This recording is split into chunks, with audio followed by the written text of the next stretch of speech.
Okay.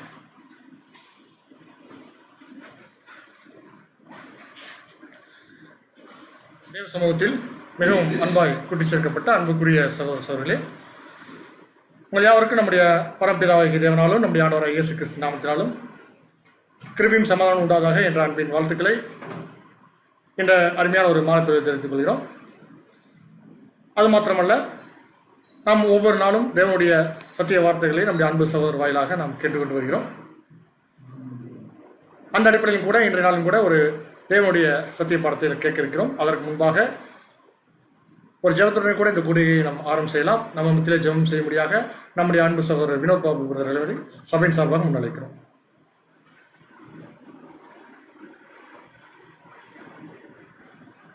ஜெபம் செய்வோம்.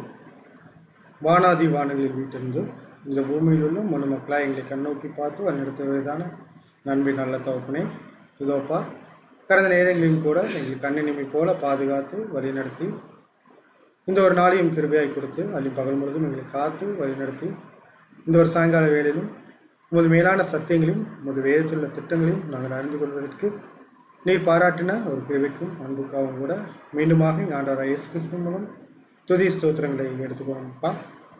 இதோப்பா இந்த உலகத்திலே கோடான கோடி மக்களும் கல்விமான்களும் இருந்த போதும் கூட அற்பமும் குப்பையுமாக இருந்த எங்களை நீ இந்த உலகத்திலிருந்து உமது மிக பெரிதான கிருபை நாளை பிரித்து இன்றைய நாளிலும் கூட சகோதரர் வாயிலாக நீர் எங்களுக்கு குறிப்பிருக்கின்ற உன்னதமான மன்னாக்காக கூட மீண்டுமாக எங்கள் ஆண்டவராகிய இயேசு கிறிஸ்து மூலம் துதி ஸ்தோத்திரங்களை எடுத்துக்கோங்கப்பா.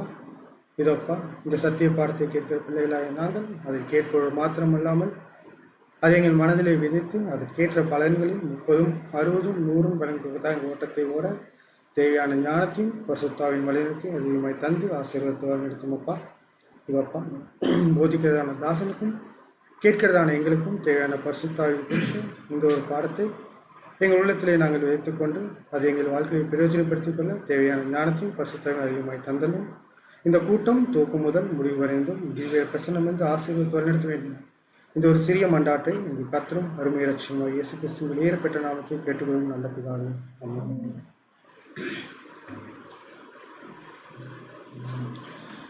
நம்முடைய பிதாவாகிய தேவனுக்கு நம்முடைய ஆண்டவராகிய இயேசு கிறிஸ்து வழியாக 1000 துதி ஸ்தோத்திரங்களை எடுத்துக்கொள்ளலாம்.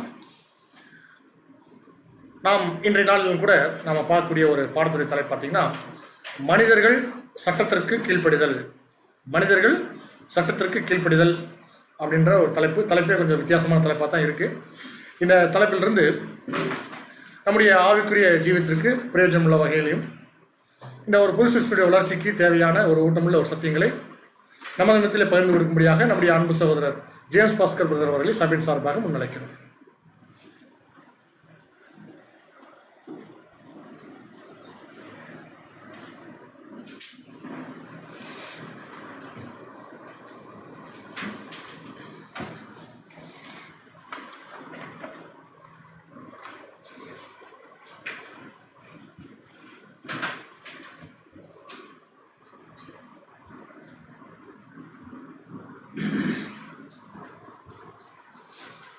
கிறிஸ்தியேசுக்குள்ளாக மிகவும் அன்புடன் அழைக்கப்பட்ட அன்புக்குரிய சகோதரர்களே, அன்புக்குரிய சகோதரிகளே, அனைவருக்கும் மீண்டுமாக பிதாவாகிய தேவனுடைய நாமத்தினாலும் நம்முடைய இரட்சகராகிய இயேசு கிறிஸ்துவின் நாமத்தினாலும் அன்பின் வாழ்த்துக்கள். ஒவ்வொரு நாளும் தேவன் நமக்கு அவருடைய அளவற்ற கிருபையினாலும் அளவற்ற அன்பினாலும் நாம் எதிர்பார்க்கக்கூடிய சத்தியங்களை ஒவ்வொரு சகோதரர் வாயிலாக ஒவ்வொரு நாளும் தேவன் நமக்கு அதை கொடுத்துருக்கிறாரு.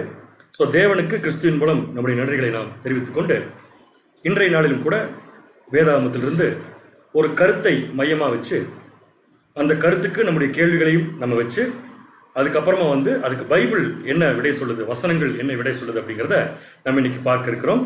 இன்றைய தினத்துக்கு இந்த ஒரு சப்ஜெக்ட் நிறைய பதில் தரும். இன்றைய காலகட்டத்திற்கு நம்முடைய கேள்விகளுக்கு நிறைய பதில் இந்த சப்ஜெக்ட் தரும் அப்படிங்கிறத நாம் விசுவாசித்து இந்த பாடத்திற்குள் கடந்து செல்லலாம். மனிதர்கள் சட்டத்திற்கு கீழ்ப்படுதல் அப்படிங்கிற தலைப்பு படிக்கிறதுக்கே கொஞ்சம் கஷ்டமா இருக்குன்னு நினைக்கிறேன். புரிஞ்சுக்கிறதுக்கும் கொஞ்சம் கஷ்டமா இருந்திருக்கலாம். இங்கிலீஷ்ல பார்த்தீங்கன்னா அதுக்கு பேர் என்ன வச்சிருக்காங்கன்னா, obeying the law of men அப்படின்னு கொடுத்துருக்காங்க. Obeying the laws of men அப்படின்னு கொடுத்துருக்காங்க. அதாவது மனிதர்களுடைய சட்டத்திற்கு கீழ்ப்படிதல் அப்படிங்கிற ஒரு தலைப்பு.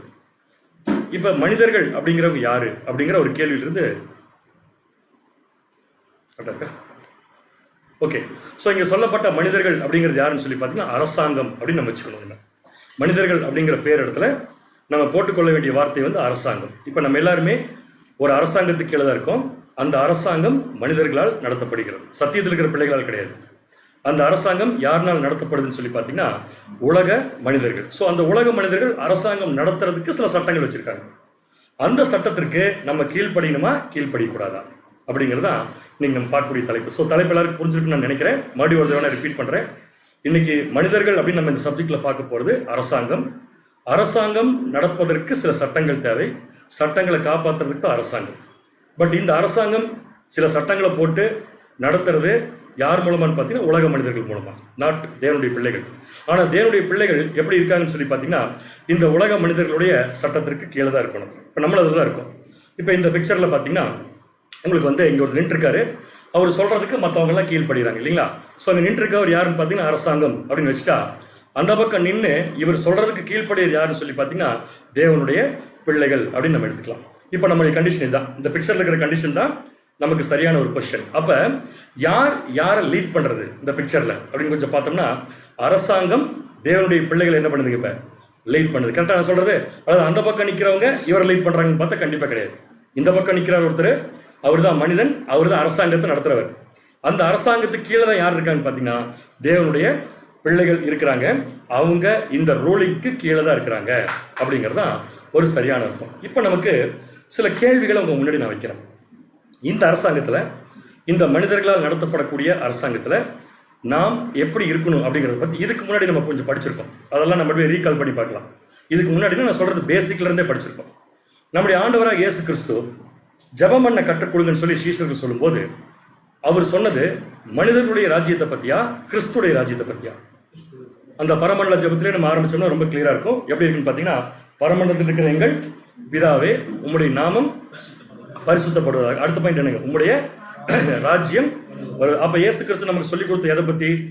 அவருடைய ராஜ்யம் வருவதற்கு ஜெபம் பண்ணணும்னு சொல்லி கொடுத்துருக்காரு. கரெக்டா?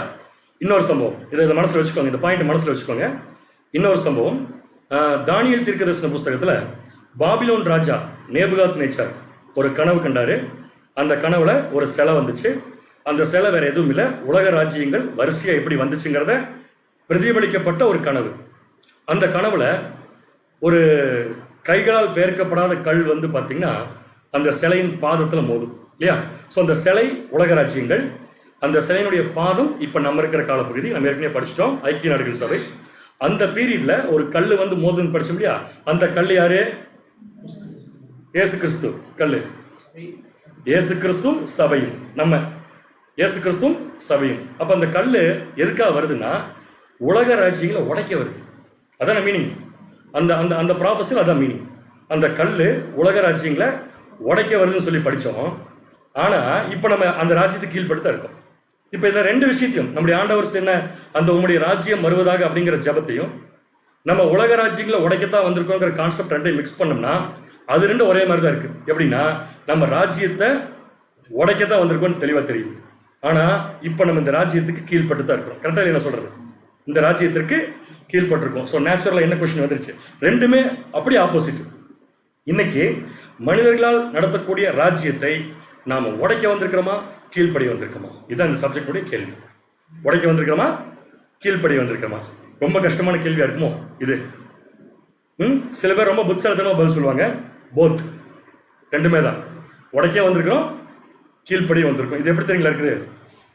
ஒரு பொருளை உடைக்கிறது நான் தான், அந்த பொருளை உருவாக்குறது நான் தான் சொன்னா உருவாக்குறவர் என்னைக்குமே உடைக்க மாட்டார். உருவாக்குறவர் அதை அழகுபடுத்துறதுக்கு தான் பார்ப்பார். அப்ப நம்ம உடைக்க வந்திருக்கிறோமா கீழ்ப்படிமை வந்திருக்கோமா அப்படிங்கிறதுக்குரிய விளக்கத்தை நம்ம இன்னைக்கு சப்ஜெக்ட்ல என்ன பண்ண போறோம்னா நம்ம பார்க்க போறோம். ஸோ இதுக்கு விடைய நம்ம வேதாமத்திலிருந்து பார்க்கணும்னு சொல்லி முதல்ல முடிவு பண்ணிக்கலாம். மனிதனுடைய கருத்துக்களுக்கெல்லாம் இங்க இடமே கிடையாது, மனிதனுடைய கற்பனைக்கெல்லாம் இங்க இடம் கிடையாது. இந்த கருத்துக்கு பைபிள் என்ன பதில் சொல்லுது? ஸோ இந்த கருத்தை சப்போர்ட் பண்ற பைபிள் வசனம் எங்க இருக்கு? முதல்ல அதை கண்டுபிடிக்கும். அது எங்க இருக்குன்னு பாத்தீங்கன்னா புதிய ஏற்பாட்டுல நம்முடைய அப்போஸ்தலனாகிய பவுல் ரோமருக்கு எழுதின நிருபத்துல இந்த கான்செப்ட் எழுதியிருக்காரு. ரோமர் 13ஆம் அதிகாரத்தில் எழுதியிருக்காரு. அந்த 13ஆம் அதிகாரத்துக்கு பின்னாடி வந்த சகோதரர்கள் வச்ச தலைப்பு என்னன்னு பாத்தீங்கன்னா காட் அண்ட் கவர்மெண்ட் அப்படிங்கிற தலைப்பு வச்சிருக்காங்க. என்ன வச்சிருக்காங்க? God and government. இதுல உங்களுக்கு விடை வந்திருக்கு நினைக்கிறேன். நான் கேட்ட கேள்விக்கு பதில் இதுதான் இருக்குங்கிறது தெளிவா தெரியுது. தேவனும் இருக்காரு, கவர்மெண்ட்டும் இருக்கு. ஸோ இப்போ நமக்கு என்ன தேவைன்னா காட் அண்ட் கவர்மெண்ட் அப்படிங்கிற இந்த ஒரு தலைப்பின் கீழே அப்போஸ்தலனாகிய பவுல் எழுதின ரோமருக்குரிய நிருபத்தில் இருந்தா நாம கேட்ட கேள்விக்கு பதில் பார்க்க போறோம். சோ என்ன கேள்வி கேட்ட நம்ம? இந்த ராஜ்யங்களை உடைக்க வந்திருக்கிறோமா, கீழ்ப்படைய வந்திருக்குமா அப்படிங்கிற பதில இதுக்குள்ளதான் பார்க்க போறோம். பட் இதுக்குள்ள போய் அதை பார்க்கறதுக்கு முன்னாடி இன்னொரு விஷயத்தை நம்ம தெளிவு பண்ணிக்கணும். இந்த புஸ்தகத்தை எழுதினது யார்? ரோமர் 13ஆம் அதிகாரத்தை எழுதினது யார்? அப்போஸ்தலனாகிய பவுல். ஸோ அப்போஸ்தலனாகிய பவுலுக்கு காடையும் கவர்மெண்ட்டையும் சேர்த்து எழுதுங்கிற எண்ணம் ஏன் வந்துச்சு? முதல்ல அதை கண்டுபிடிக்கணும். அதுக்கு என்ன காரணம்னா, அன்னைக்கு இருந்த தேவனுடைய பிள்ளைகள் அவங்க தான் காரணம். அதாவது அப்போஸ்தலர்கள் மூலமா சத்தியத்தை கேட்டு ரோமர்கள் இருந்த ஜனங்கள் கிறிஸ்டியன்ஸை கன்வெர்ட் ஆனாங்க இல்லையா? அப்படி கிறிஸ்டியன்ஸை கன்வெர்ட் ஆன ஜனங்கள் சத்தியத்திற்குள்ள ரொம்ப ஸ்ட்ராங்கா இருந்தாங்க. ஆனா அதே சமயத்தில் சத்தியத்துக்குள்ள ஸ்ட்ராங் ஆக ஆக அவங்களுக்கு ரோமன் கவர்மெண்ட்டை பிடிக்கல. ரோமன் கவர்மெண்ட்டை பிடிக்கல. சொல்றது உங்களுக்கு புரியுதா?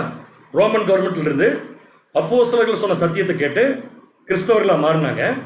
அந்த கிறிஸ்தவ ஜனங்களுக்கு ரோமன் கவர்மெண்ட்டுடைய கலாச்சாரம் பிடிக்கல. கிறிஸ்தவர்களா மாறினதுக்கு அப்புறம், உண்மை சத்தியத்துக்குள்ள வந்ததுக்கு அப்புறம் ஏன் நேச்சுரலாவே பிடிக்காது. ஏன்னா அவங்களுக்கு மேல ஒரு அத்தாரிட்டி இருக்கிறது வந்து அவங்க விரும்பல. காரணம் இயேசு கிறிஸ்து. இயேசு கிறிஸ்து எங்களுக்கு மேல அப்படின்னு நினைச்சிட்டாங்க. அதனால கிறிஸ்தவர்கள்ங்கிற பேரே வந்துச்சு. அப்படிப்பட்ட பேர் பெற்ற இந்த ஜனங்கள் ரோமர்கள் பண்ற அரசாங்கம் பிடிக்காம உண்மையான தேவனுடைய பிள்ளைகள் என்ன பண்ணிருக்காங்கன்னா கலகம் பண்ணிருக்காங்க. இன்னைக்கு கலகம் சொல்றது உங்களுக்கு புரியுதா? கவர்மெண்ட்டுக்கு எதிராக ஆர்ப்பாட்டம் பண்றது. இன்னைக்கெல்லாம் பண்றாங்க இல்லையா? கவர்மெண்ட்டுக்கு விரோதமா ஆர்ப்பாட்டம் பண்றதுக்கு என்ன பேர் வச்சிருக்காங்க? மனுஷன் பண்ற எல்லா வேலைக்கும் நல்ல பேர் வச்சுக்குவாங்க. அது நல்லதோ கெட்டதோ என்ன பேர் வச்சுக்குவாங்க? உண்ணாவிரதம், போராட்டம், தர்ணா, என்னமோ பேர் வச்சுக்குவாங்க. அந்த மாதிரி தேவனுடைய பிள்ளைகள் ஒரு தர்ணா நடத்திருக்காங்க. எப்பன்னு பாத்தீங்கன்னா நீரோ மன்னனுடைய காலத்துல. எப்பன்னு பாத்தீங்கன்னா நீரோ மன்னன் தெரியுமா? நமக்கு ரொம்ப அருமையான மன்னன். அதாவது கிறிஸ்தவர்களை துன்புறுத்துறது மட்டும் தான் அவனுக்கு வேலையே. இவரை பத்தி சொல்ல போனா ஒரு ஸ்லாங் சொல்லுவாங்க வழக்கமா. நீரோ மன்னனை பத்தி ஒரு வாக்கியம் அடிக்கடி நம்ம படிக்கிறது. உண்மை இல்லை உங்களுக்கு ஞாபகம் இல்லை. அதாவது இவன் தான் என்ன பண்ணானா, ரோம் நகரத்தை தீ பிடிக்க வச்சு இவன் ஆளுகளை வச்சு ரோம் நகரத்தை கொளுத்திட்டு, ரோம் நகரத்தை கொளுத்துறது யாரு சொல்லிட்டான்னு சொல்லி பார்த்தீங்கன்னா கிறிஸ்தவர்கள் சொல்லி ரோமர்களுக்கு கிறிஸ்தவர்கள் மேல பகை உணர்ச்சியை தூண்டி விட்ட ஒரு முக்கியமான ஒரு மோசமான ஒரு ராஜா நீரோ மன்னன். இந்த நீரோ மன்னனுடைய அரசாட்சி பிடிக்காம சத்தியத்திற்குள்ள வந்த தேவனுடைய பிள்ளைகள் நீரோ மன்னனுக்கு எதிராக கலகம் பண்ண ஆரம்பிக்கிறாங்க. இந்த கலகம் பண்ற நியூஸ் யாருக்கு போகுதுன்னு சொல்லி பாத்தீங்கன்னா அப்போஸ்தலனாகிய பவுலுக்கு போகுது. என்னமோ சத்தியத்தை சொல்லி கூப்பிட்டு வந்தேன்னு சொன்னீங்க இந்த பிள்ளைகளை எல்லாம். இவங்க எல்லாம் யாருக்கு விரோதமா கலகம் பண்ணிட்டு இருக்காங்க? கவர்மெண்ட்டுக்கு விரோதமா கலகம் பண்ணிட்டு இருக்காங்க அப்படின்னு சொல்லி சொன்ன உடனே அப்போஸ்தலனாகிய பவுல் பயங்கர வருத்தப்பட்டு, அவங்க செய்யற விஷயத்தை பார்த்து அப்ரிஷியேட் பண்ணல, பயங்கரமா வருத்தப்பட்டு அவர் ஒரு லெட்டர் எழுதுறாரு ரோமாபுரியில் இருக்கிற சபைக்கு. அந்த லெட்டருக்கு பேர் தான் ரோமன்ஸ் லெட்டர். நம்ம படிச்சிருக்கோம் ரோமன் புக்கு. ஸோ அந்த ரோமர் புஸ்தகத்துக்குள்ள இந்த கான்செப்டுக்காக தான் பவுல் எழுதினா நான் சொல்ல வரல. ஆனா ரோமர் புஸ்தகத்துக்குள்ள இந்த கான்செப்டுக்கு ஒரு இடம் கொடுத்திருக்காங்கிறது உண்மை. அந்த இடம் எங்க இருக்குன்னா நம்ம ரோமன்ஸ் புக்கை எத்தனையா பிரிக்கலாம் அப்படின்னு பார்த்தா கண்டுபிடிச்சிடலாம். ரோமருடைய புஸ்தகத்தை எப்படி எத்தனை பிரிவா பிரிக்கலாம்? 2 பிரிவு. மேஜர் பிரிவு 2. இதான் பிரிவுன்னு சொல்ல மாட்டேன். மேஜர் பிரிவு 2. ஒன்னு வந்து முதல் பிரிவு வந்து அதிகாரம் 1ல இருந்து அதிகாரம் 11 வரைக்கும். செகண்ட் பிரிவு எதுன்னு பாத்தீங்கன்னா அதிகாரம் 12 இருந்து அதிகாரம் 16. பார்க்கலாம். ரோமர் புஸ்தகத்தை ஸ்டடி பண்ணவங்க பதில் சொல்லி பார்க்கலாம். முதல் சாப்டருக்கு முதல் பகுதிக்கு என்ன பேர் வைக்கலாம், 2வது பகுதிக்கு என்ன பேர் வைக்கலாம்னு அங்க பார்க்காம சொல்லணும். என்ன பேர் வைக்கலாம்? ஃபர்ஸ்ட் 11 சாப்டர்ஸ் ரோமர்ல எதுக்குன்னு பாத்தீங்கன்னா கம்ப்ளீட்டா டாக்ட்ரின்ஸ். அப்போஸ்தலனாகிய பவுல் சொல்ல வேண்டிய எல்லா டாக்ட்ரின்ஸையும் சொல்லிடுவார். நியாய பிரமாணத்தை பத்தி, அன்பின் பிரமாணத்தை பத்தி, எல்லாத்த பத்தி சொல்லிடுவார். ரான்சம் பத்தி சொல்லுவார். அதுக்கப்புறமா 12 இருந்து 16ஆம் அதிகாரம் வரைக்கும் என்ன சொல்லுவார்னா, நீங்க கேட்ட டாக்டரின் படி எப்படி கிரியை செய்யறது, எப்படி வாழ்றது அப்படிங்கிறதுக்காக எழுதப்பட்ட புஸ்தகம் தான் பகுதி தான் பாத்தீங்கன்னா ரோமன் புஸ்தகத்துல 2வது பகுதி அதிகாரம் 12 இருந்து 16 வரைக்கும். இது இங்கிலீஷ்ல பாத்தீங்கன்னா எப்படி இருக்குன்னா, ஃபர்ஸ்ட் பார்ட்டுக்கு ஜஸ்டிபிகேஷன் ஆகிறது எப்படின்னு சொல்லி நம்ம புரிஞ்சுக்கலாம். செகண்ட் பார்ட் என்ன பாத்தீங்கன்னா சான்டிபிகேஷன். ரெண்டுக்கு தமிழ் அர்த்தம் சொல்லணும்னா ஜஸ்டிபிகேஷன் அப்படிங்கிறது நீதிமான்கள் ஆகிறது. ஒருத்தர் நீதி என்னன்னு தெரியாம நீதிமான் ஆக முடியாது. ஸோ நீதி என்னன்னு அவனுக்கு சொல்லிக் கொடுக்கறதுக்கு ஃபர்ஸ்ட் 11 சாப்டர். புரியுது உங்களுக்கு? அந்த நீதியை எப்படி கடைபிடிப்பது என்பதற்கு 12 இருந்து 16 அதிகாரம். அதுக்கு பேர் தான் பரிசுத்தவான்கள் ஆகிறதுக்குரிய ஒரு நிலைமை. அப்ப இப்ப நம்ம படிக்கக்கூடிய இந்த கான்செப்ட், நம்முடைய கேள்வி என்னங்க, சம்பந்தம் இடத்துக்கு போன மாதிரி ஆயிப்போச்சு. கேள்வி என்ன? 13ஆம் அதிகாரத்தை ஏன் பவுல் எழுதினார்? 13ஆம் அதிகாரம் எழுதுறதுக்கு காரணம், கிறிஸ்தவர்கள் ரோமன் கவர்மெண்ட்டுக்கு எதிராக கலகம் பண்ணிட்டு இருக்காங்க. அந்த நியூஸ் போகுது. அந்த நியூஸ்க்கு பவுல் விடை இதுல கொடுக்குறாரு. எதுல கொடுக்குறாருன்னா ஃபர்ஸ்ட் பார்ட்லயா செகண்ட் பார்ட்ல? எதுல இருக்கும்? கண்டிப்பா எதுல இருக்குன்னா செகண்ட் பார்ட். செகண்ட் பார்ட்ல தான் கிரியை எப்படி இருக்குன்னு சொல்றாரு. ஒரு ஜனங்கள் சத்தியத்தை கேட்டு வந்தா மட்டும் பத்தாது, ஜஸ்டிஃபை ஆனா மட்டும் பத்தாது, சான்டிஃபை ஆகணும். அப்படிங்கிறதுக்காக இந்த கிறிஸ்தவ ஜனங்களுக்கு ரோமன் கவர்மெண்ட்டுக்கு எதிராக கலகம் பண்ணிட்டு இருக்கிற கிறிஸ்தவ ஜனங்களுக்கு அவர் வந்து ஒரு லெட்டர் எழுதுறாரு. அந்த லெட்டர்ல அவர் எப்படி சொல்லி எழுதுறாருன்னா, நீங்க என்ன கிரியை செஞ்சா தேவனுக்கு பிடிக்கும், என்ன கிரியை செஞ்சா நீங்க பரிசுத்தவான்கள் ஆவீங்க அப்படிங்கிறதுக்காக அவர் ஸ்டார்ட் பண்றாரு.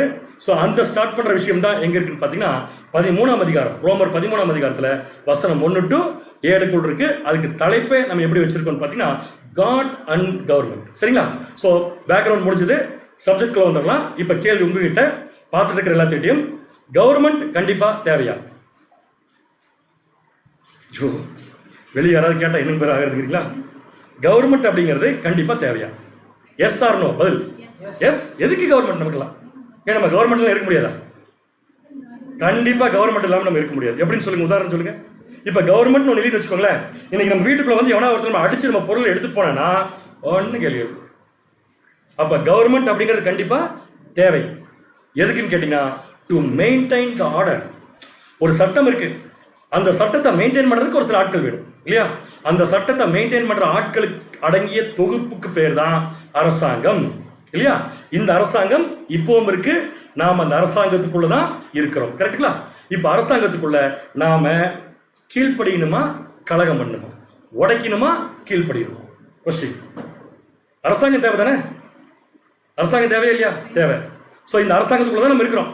எதுக்கு? அது ஒரு ஆர்டர் மெயின்டைன் பண்ணுது, அது கண்டிப்பா தேவை. அது இல்லைன்னா இன்னைக்கு மனுஷனாவே இருக்க முடியாது. பட் என்னுடைய கேள்வி, இந்த அரசாங்கத்துக்கு கீழே நம்ம இருக்கோம். இப்ப நாம இந்த அரசாங்கத்துக்கு கீழே கீழ்ப்படியணுமா, உடைக்கணுமா? கீழ்ப்படிச்சு உடைக்கணுமா? இந்த மாதிரி ஒரு பதில் எதிர்பார்க்க முடியாது. என்ன பண்ணணும்? கீழ்ப்படியணுமா, உடைக்கணுமா? ஸோ வசனத்தின் வாயிலா போயிடலாமா? சப்ஜெக்ட் கடைசியில பதில் சொல்லுங்க. இப்ப இந்த கேள்விக்கு பதில் வேண்டாம். ஸோ முதல் பாயிண்ட், அப்போஸ்தலனாகிய பவுல் எங்கிருந்து எடுக்கிறாருன்னா, நான் ரோமர் 13ஆம் அதிகாரத்துக்குள்ளே போல. அப்போஸ்தலனாகிய பவுலுக்கு வளர்ப்பு மகன், சத்தியத்துல தான் பெற்றெடுத்த பிள்ளை தீமோத்தேயு, அந்த தீமோத்தேயுக்கு அரசாங்கத்தை பத்தி ஒரு லெட்டர் எழுதுறாரு. ஏன்னா அவர் ஒரு எல்டர்.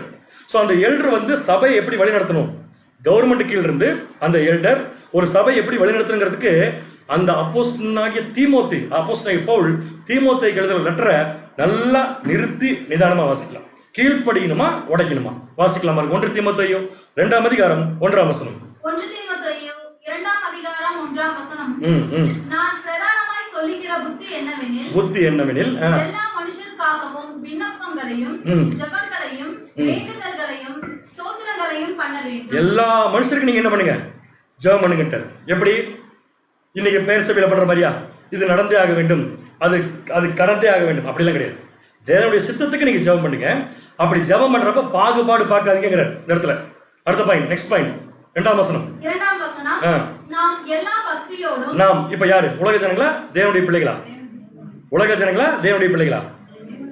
சவுண்ட் உள்ள போது தேவனுடைய பிள்ளைகள். சோ தேவனுடைய பிள்ளைகள் எதுக்கு கீழே இருக்கும்? எதுக்கு கீழே இருக்கும்? மனிதர்களால் நடத்தப்படும் அரசாங்கத்துக்கு கீழே தான் இருக்கிறோம். ஆனா அந்த அரசாங்கத்துக்கு கீழே நம்ம எப்படி இருக்கோம்னா பக்தியோடு இருக்கணுமா? அதான் பாயிண்ட். நாம் எல்லா பக்தியோடும் நல்லொழுக்கத்தோடும், ஞாபகம் வச்சுக்கோங்க, நல்லொழுக்கத்தோடும், என்ன இல்லாமல், யாருக்கு விரோதமா கலகம் பண்ணக்கூடாது. நம்ம கவர்மெண்ட்டுக்கு விரோதமா என்ன பண்ணக்கூடாது? கலகம் இல்லாமல் அமைதலுள்ள ஜீவனம். அப்ப கவர்மெண்ட் என்ன சொல்லுதோ அது என்ன பண்ணிக்கணும்? நம்ம வரமாட்டேங்குது ஏங்க. அமைதலுள்ள ஜீவனம் பண்ணணும், என்ன பண்ணுங்க?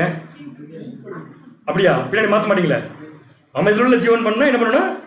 கவர்மெண்ட் என்ன சொன்னாலும் கீழ்ப்படிஞ்சிடணும். கரெக்ட், வச்சுக்கலாம், அப்படியே வச்சுக்கலாம். இப்போதைக்கு உங்க பதில் அவ்வளவுதான். அதிகமா ரொம்ப ஒரே பாயிண்ட் பேசிக்க வேண்டாம். ஃபர்ஸ்ட் பாயிண்ட், எல்லா பக்தியோடும் நல்லொழுக்கத்தோடும். அடுத்தது, கலகம் இல்லாமல், கவர்மெண்ட்டுக்கு விரோதமா கலகம் இல்லாமல் அமைதியுள்ள ஜீவனம் பண்ணும்படிக்கு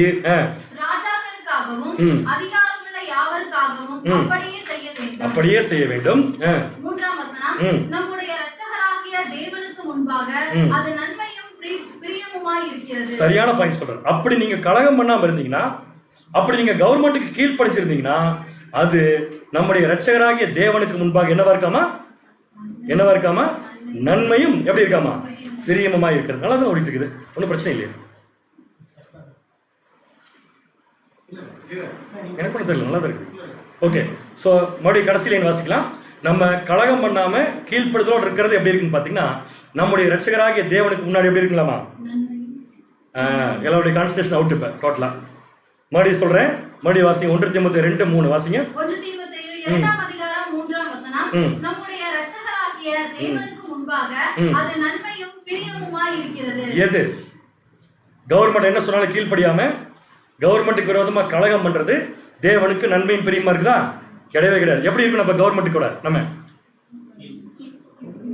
வசனத்தை உள் வாங்குறது இல்லை, அதான் பிரச்சனை நம்ம கிட்ட. கலகம் இல்லாமல் அமைதலுள்ள ஜீவனம் பண்ணும்படிக்கு எப்படி இருக்கணும்னா, அமைதியா இருந்தோம்னா, கவர்மெண்ட் சொல்றதை கேட்டு அப்படியே நடந்தோம்னா, அப்படித்தானே? அப்படித்தான் போட்டிருக்குது வசனம், நான் சொல்ல முடியாது.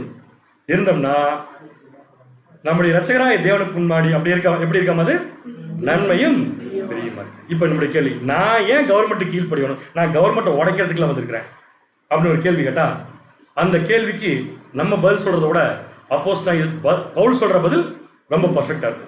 ஸோ இப்போ என்ன பண்றாருன்னா, ரோமர் 13ஆம் அதிகாரத்துல அப்போஸ்தலன் பவுல் இந்த கேள்விக்கு ரொம்ப தெளிவா விடை கொடுக்குறாரு. மறுபடியும் சொல்றேன், வசனங்கள் நம்ம அதிகமா வாசிக்கிறப்ப வசனங்களுடைய தாற்பயம் நம்முடைய மனசுக்குள்ள போயினா, சப்ஜெக்ட் கேட்கறப்ப ஏதோ ஒரு பேசிட்டு இருக்காங்க தான் தோணுமே தவிர சப்ஜெக்ட் கொடுக்குற கான்செப்ட் நமக்குள்ள போகாது. ஸோ கொஸ்டின் கேட்கறப்ப மறுபடியும் அந்த ஃபீட்பேக் வந்துச்சுன்னா நம்ம கான்சன்ட்ரேட் பண்ணிட்டு இருக்கோங்க தெரிஞ்சுக்கலாம். கவர்மெண்ட்டை கான்சன்ட்ரேட் பண்றோமோ இல்லையோ, கவர்மெண்ட்டுக்கு எப்படி இருக்குங்கிறத அட்லீஸ்ட் என்ன பண்ணணும், பைபிள் இருந்து கான்சன்ட்ரேட் பண்ணணும். வாசிக்கலாம்.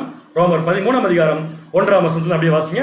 ரோமர் 13ஆம் அதிகாரம் 1ஆம் வசனம் முதல், எந்த மனுஷனும் மேலான அதிகாரம் உள்ளவர்களுக்கு கீழ்ப்படிய கடவன். சிம்பிளா முடிச்சிட்டாரு.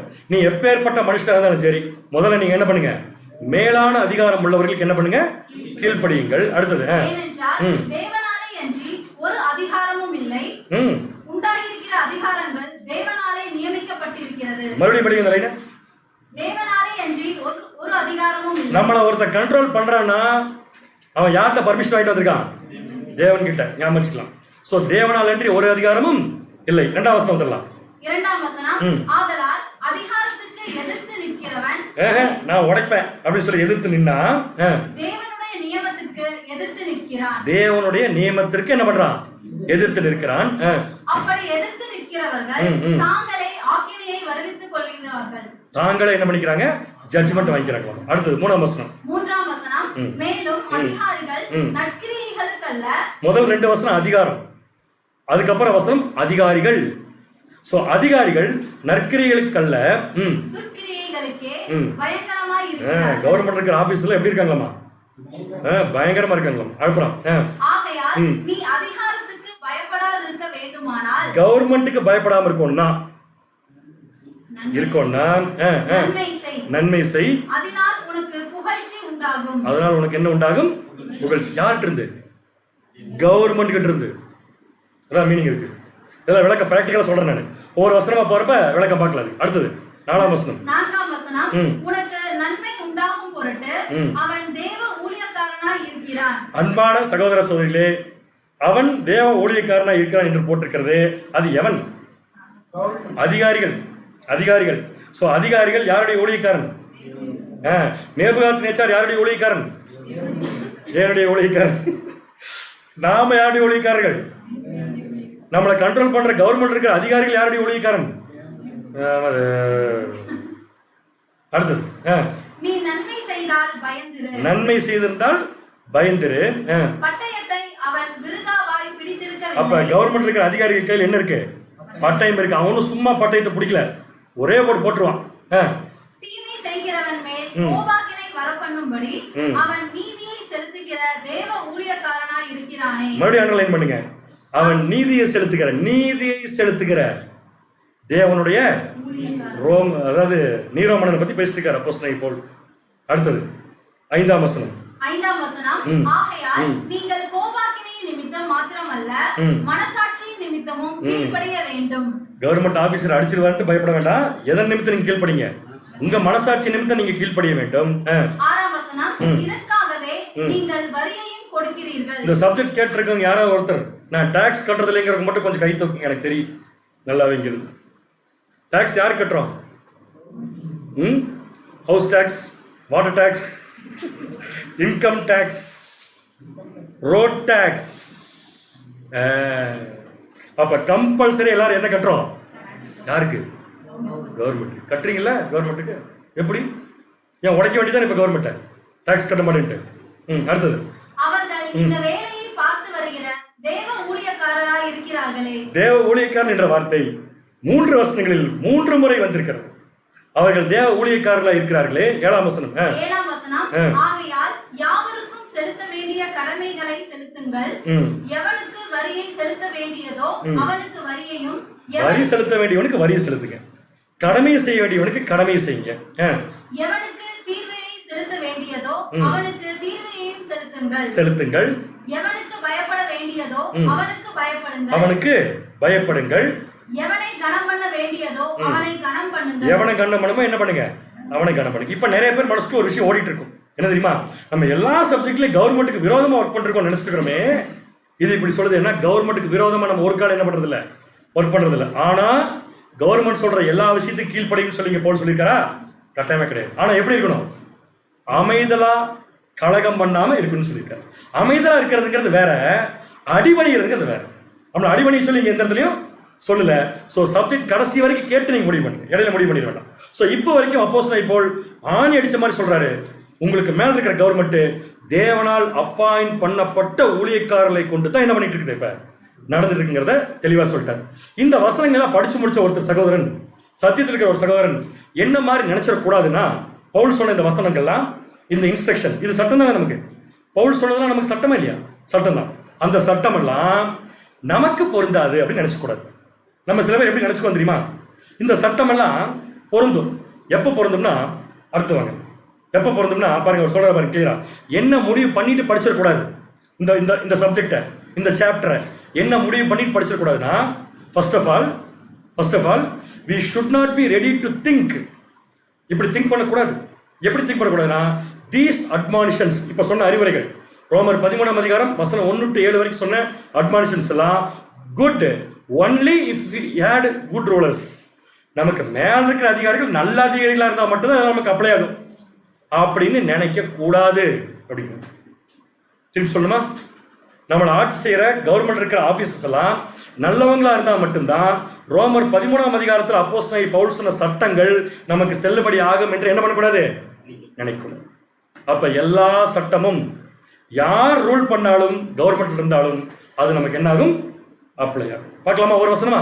சோ முதல் வசனத்துக்கு விளக்கத்துக்கு போலாம்.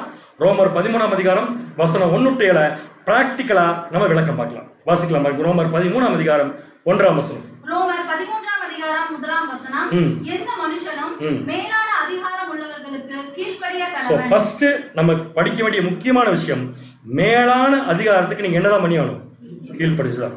ஏன் ஏன் அப்படின்னு கேட்டா வாசிங்க. ஏனென்றால் தேவனாலே அன்றி ஒரு அதிகாரமும் இல்லை. ஒரு அதிகாரமும் இல்லை. எது, பைபிள் இருக்கிற அதிகாரமா? எந்த கவர்மெண்ட்டும் தேவனால் அன்றி இல்லை.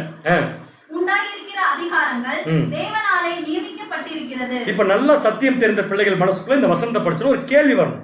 அந்த கேள்வி என்ன? இந்த வசனத்தை படிச்ச உடனே ஒரு கேள்வி வரணும். அந்த கேள்வி என்னன்னு கேட்கிறேன். எனக்கு வந்துச்சு, மேபி உங்களுக்கு வந்திருக்கலாம், சொல்லாம இருக்கலாம். அந்த கேள்வி என்ன, இந்த கவர்மெண்ட் நடத்துறது தேவனா சாத்தானா? வந்துச்சா வெளியே? இந்த கேள்வி வெளியே சொல்லல, அவ்வளவுதான். இப்ப தெளிவான வெளிக்கு வந்துடலாம். இந்த கேள்வி வெரி கிளியர். இப்ப கவர்மெண்ட் நடத்திட்டு இருக்கிறது தேவனா சாத்தானா? சாத்தான். சரியான பாயிண்ட் தான். கட்டாயமா சாத்தானுடைய ஆட்சி தான், அதோட சந்தேகமே இல்லை. ஏன்னா அவனுக்கு பேர் என்னது, பிரபஞ்சத்தின் தேவன். ஆனா நம்ம தேவனுடைய பிள்ளைகள் அதை எப்படி புரிஞ்சுக்கணும்? தேவனுடைய பிள்ளைகள் அதை எப்படி புரிஞ்சுக்கணும்னா, தேவன் பர்மிஷன் கொடுக்காம சாத்தானால ஆட்சி செய்ய முடியுமா? அப்ப ஆட்சி செய்யறது சாத்தானுடைய பவர்ல இருந்தா கூட சாத்தானுடைய பவருக்கு பர்மிஷன் கொடுத்தது யாருதான்? அப்ப நமக்கு மேல இருக்கிற கவர்மெண்ட் மற்ற ஜனங்களுக்கு தான் சாத்தானால் நடத்தப்படுது. நம்ம கிட்ட சாத்தானால் நடத்தப்படுற கவர்மெண்ட்ல சாத்தானுக்கு வேலை செய்யற எந்த ஆபீசருடைய எந்த அதிகாரமும் செல்லுபடி ஆகாது. இன்னொரு சொல்லுமா, ஒரு சிஎம் இருக்காரு, அவர் யாருக்கு ரிப்போர்ட்டிங்? சீஃப் மினிஸ்டர் யாருக்கு ரிப்போர்ட்டிங் கேட்டேன்? சாத்தான். ரைட், வெளியே சொல்ல முடியாது யாருக்கு. கரெக்ட், கரெக்டான. சாத்தான இவருக்கு கீழே வச்சது யார்? அதான் வசனம் சொல்லுது, தேவனால் அன்றி ஒரு அதிகாரமும் இல்லை. இது இன்னும் தெளிவா படிக்கலாமா?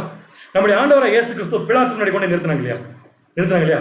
அப்ப பிலாத்து கேட்கிற ஒரு கொஸ்டின், நான் மட்டும் நினைச்சேன்னா இப்ப உன்னை என்ன பண்ணிடலாம், ரிலீஸ் பண்றதுக்கு எனக்கு அதிகாரம் இருக்கு. நான் சொல்ற கேள்விக்கு மட்டும் நீ பதில் சொல்லு அப்படின்னு சொன்னப்ப இயேசு கிறிஸ்து அவன் கேட்ட கேள்விக்கு பதில் சொன்னார். ஆனா அவனுக்கு ஒரு சூப்பர் பதில் சொன்னார். அந்த பதில் என்ன தெரியுங்களா? வாசிக்கலாம். நல்லா இந்த கான்செப்டை மனசுக்குள்ள வச்சு படிச்சு பாருங்க. யோவான் 19ஆம் அதிகாரம் 11ஆம் வசனம். யோவான் 19ஆம் அதிகாரம் 11ஆம் வசனம். இயேசு பிரதியுத்தரமாக, பரத்திலிருந்து உமக்கு கொடுக்கப்படாதிருந்தால். நோட் பண்ணிக்கோங்க. பிலாத்து யாருடைய கவர்மெண்ட் நடத்திட்டு இருக்காரு? சாத்தான். இப்ப இயேசு கிறிஸ்து பிலாத்தை பார்த்து என்ன சொல்றாரு? நீ மற்ற ஜனங்களுக்கு வேணும் உன் வேலையெல்லாம் செல்லுபடியாகும். எங்கிட்ட நீ மற்ற ஜனங்கிட்ட காமிக்கிறது எங்கிட்ட காமிக்காது. எனக்கு ஏதாவது ஒன்று நடக்கும்னா ஃபர்ஸ்ட் பாயிண்ட் பாருங்க, பரத்திலிருந்து கொடுக்கப்படாதிருந்தால். புரியுது உங்களுக்கு? அப்படின்னா பிலாத்து இயேசு கிறிஸ்துவை என்ன செய்யணுங்கிறத யார் தீர்மானிக்கிறான்? தேவனா சாத்தானா? தேவன். புரியுதா?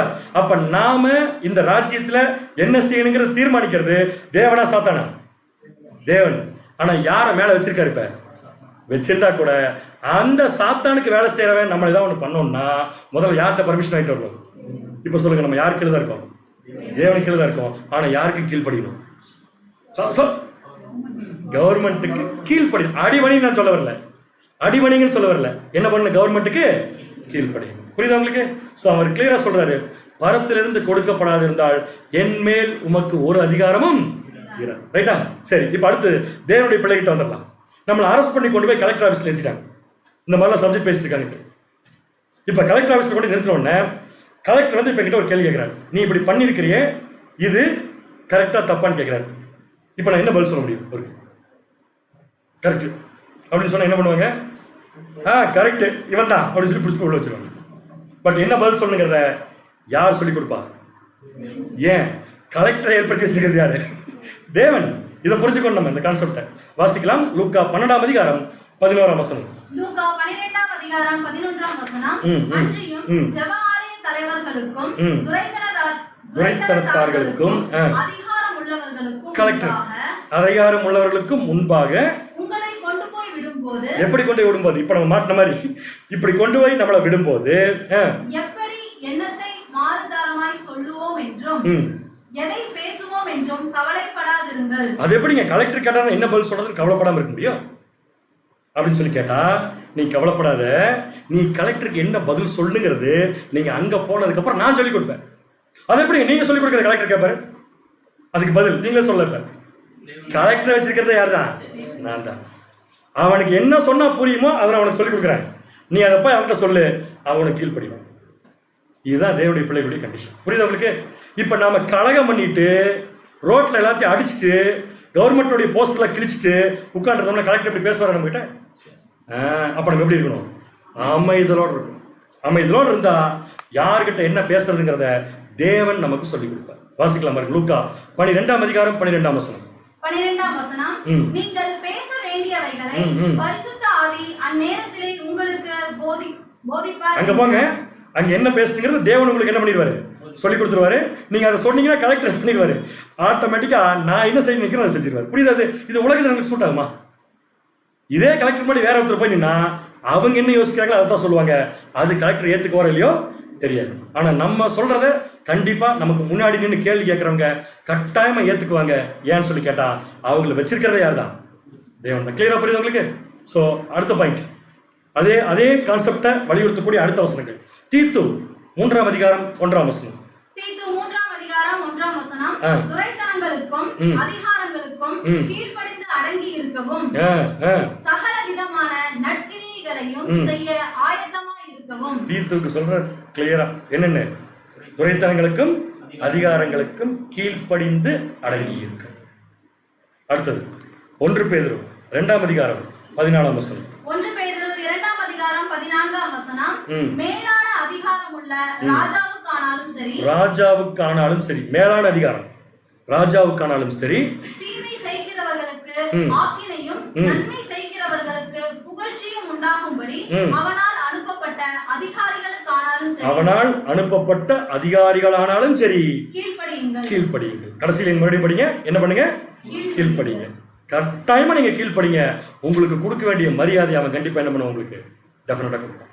ஆனா ஒரு பாயிண்ட் கடைசியா பார்க்கலாம். திருப்பி எல்லா சமயத்திலும் சூட் ஆகுது. அது எப்பங்கிறது பின்னாடி பார்க்கலாம். புரிஞ்சா?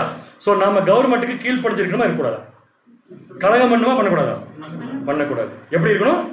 கீழ்ப்படிஞ்சிருக்கணும். ஒருவேளை கீழ்ப்படியாம வேற ஒருத்தர் கலகம் பண்றாரு, கவர்மெண்ட் சொல்லுது எந்த ஹோட்டல்லையும் போய் எந்த சர்ச் மீட்டிங் போடக்கூடாதுன்னு சொல்றாங்க. ஒரு தேவனுடைய பிள்ளை அது எப்படி இவன் சாத்தானுடைய கவர்மெண்ட் நான் எப்படி சொல்லன்ட்டு அவர் போய் மீட்டிங் போடுறாரு. இது கரெக்டா தப்பா? தப்புங்கிறது ஏன் இப்படி ரொம்ப கஷ்டப்பட்டு? கரெக்டா தப்பா? கரெக்ட். அவர் பப்ளிக் மீட்டிங்ல போய் போடுறாரு, விடலாம்ல. கரெக்டா தப்பா? கட்டாயமா தப்பு தான். ஏன் தெரியுமா? அந்த கவர்மெண்ட்ல போடப்பட்ட ரூல்ஸை போட்ட அதிகாரி யார் கூலிக்காரன்? அப்ப தேவன் ஒருவேளை நம்ம நன்மைக்காக கூட போட்டிருக்கலாம்ல ரூலை. நம்ம அதை மீறி போய் பப்ளிக் மீட்டிங் போட்ட ரிசல்ட் எப்படி வரும்? ரிசல்ட்டா வரும். தேவன் எதிர்பார்த்த ரிசல்ட் வராது. ஒருவேளை ஒரு தேவனுடைய பிள்ளை மேலான அதிகாரம் உள்ளவனுக்கு கீழ்ப்படியாம போனா, அன்பான சகோதரர்களே யாரும் தப்பா நினைச்சுக்காதீங்க, உங்க ஜட்ஜ்மெண்ட் ஓவர். அதோட ஜட்ஜ்மெண்ட் ஓவரா? ஏங்க நான் எவ்வளவு நன்மை செஞ்சிருக்கிறேன், அதெல்லாம் கணக்கு. தேவன் வச்சிருக்கிற சட்டத்துக்கு நம்ம கீழ்ப்படியாம போனா அந்த கீழ்ப்படியாமைங்கிற ஒரே விஷயம் நம்மை நியாயம் தீர்க்கும். அதுதான் ரோமர் 13ஆம் அதிகாரம் 2ஆம் வசனம். ரோமர் 13ஆம் அதிகாரம் 2ஆம் வசனம். ஆதலால் அதிகாரத்துக்கு எதிர்த்து நிற்கிறவன், நான் பப்ளிக் மீட்டிங் போட்டே தீருவேன்னு சொல்றவங்க, பப்ளிக்ல போய் எதுவுமே பண்ணக்கூடாதுன்னு சொல்றப்ப நான் பப்ளிக்ல அதை போய் செய்வேன்னு சொல்லி ஒரு தேவனுடைய பிள்ளை சொன்னா அவன் எதுக்கு எதிர்த்து நிற்கிறான்? அதிகாரத்திற்கு எதிர்த்து நிற்கிறவனா இருக்கிறான். அப்படி அதிகாரத்துக்கு எதிர்த்து நிற்கிறவன் எதற்கு எதிர்த்து நிற்கிறான்னு பாத்தீங்கன்னா தேவனுடைய நியமத்திற்கு எதிர்த்து நிற்கிறான். அன்பான சகோதரர்களே, தேவனை எதிர்த்துட்டு பப்ளிக் மீட்டிங் போட முடியுமா? கொஸ்டின் சொல்லுங்க. அதான் சொல்றார், அவன் தேவனுடைய நியமத்திற்கு எதிர்த்து நிற்கிறான். அப்படி எதிர்த்து நிற்கிறவர்கள் தாங்களே ஆக்கினையை வருவித்துக் கொள்ளுகிறார்கள். என்ன வருவிச்சுக்கிறாங்க? ஆக்கினை. ஆக்கினைங்கிறதுக்கு இங்கிலீஷ்ல என்ன meaning? Judgement. So judgement over.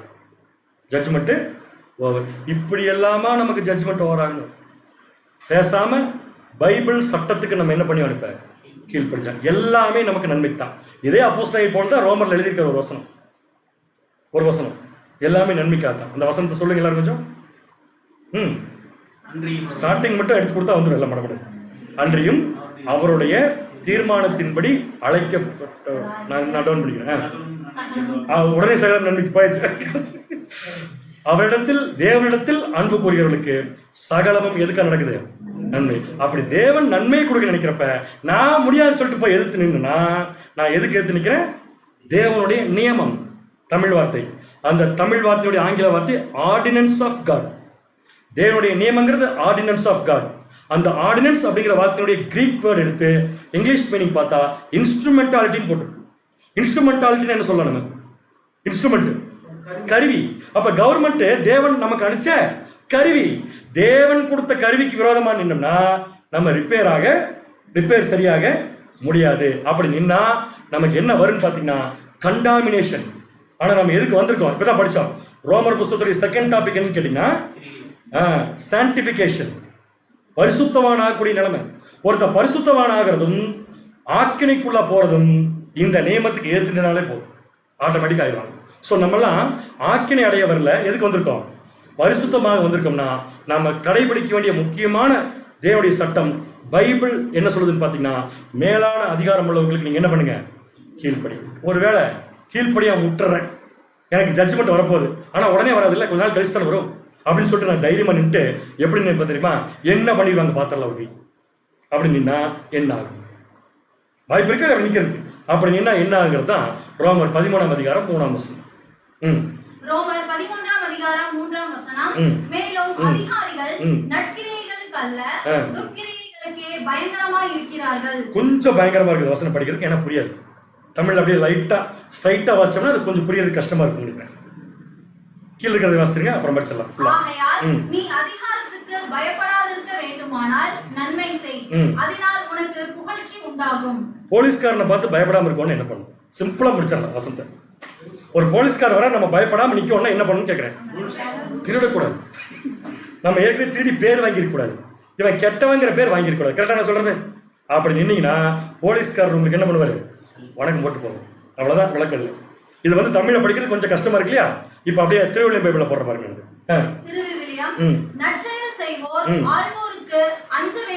நீ மட்டும் நல்லவனா இருந்து பாருங்க, எப்பேற்பட்ட கவர்மெண்ட் நீங்க என்ன பண்ண வேண்டியதில்லை, பயப்பட. இது உண்மையா இல்லையா? ஒரு நல்லவனை ஒரு கவர்மெண்ட் தண்டிக்குமா? தண்டிக்குமா? என்ன இப்படி சொல்றீங்க? ஒரு நல்லவனா இருக்கான், திருடுறது இல்ல, பொய் பேசுறது இல்ல, எந்த கெட்ட பழக்கம் அவங்ககிட்ட இல்ல, ஒரு நல்லவன். அந்த நல்லவனை ஒரு கவர்மெண்ட் கூட்டி போய் ஜெயில போடுமா? போட்டா கவர்மெண்ட் காலி. அத்தனை பேர் நீங்க கேள்வி கேட்பாங்க மனுஷன். அப்ப ஒரு நல்ல மனுஷனை கவர்மெண்ட் என்ன பண்ணுது? பெருமையை நினைக்குது, மதிப்பு கொடுக்குது. அதான் பவுல் சொல்றாரு, நீங்க மட்டும் நல்ல செயல் செஞ்சிருந்தீங்கன்னா ஆள வேண்டியவர்களுக்கு என்ன பண்ண வேண்டியதில்லை, அஞ்ச வேண்டியதில்லை. தீச்செயல் செய்வோரை அஞ்ச வேண்டும். ஆமா, திருடுறவங்க என்ன பண்ணணும்? பயப்படும். இந்த இடத்துல தீச்செயல் சொல்றது திருடுறது இல்ல, சட்டத்திற்கு கீழ்ப்படியாம இருக்கிறது தீச்செயல் தான்.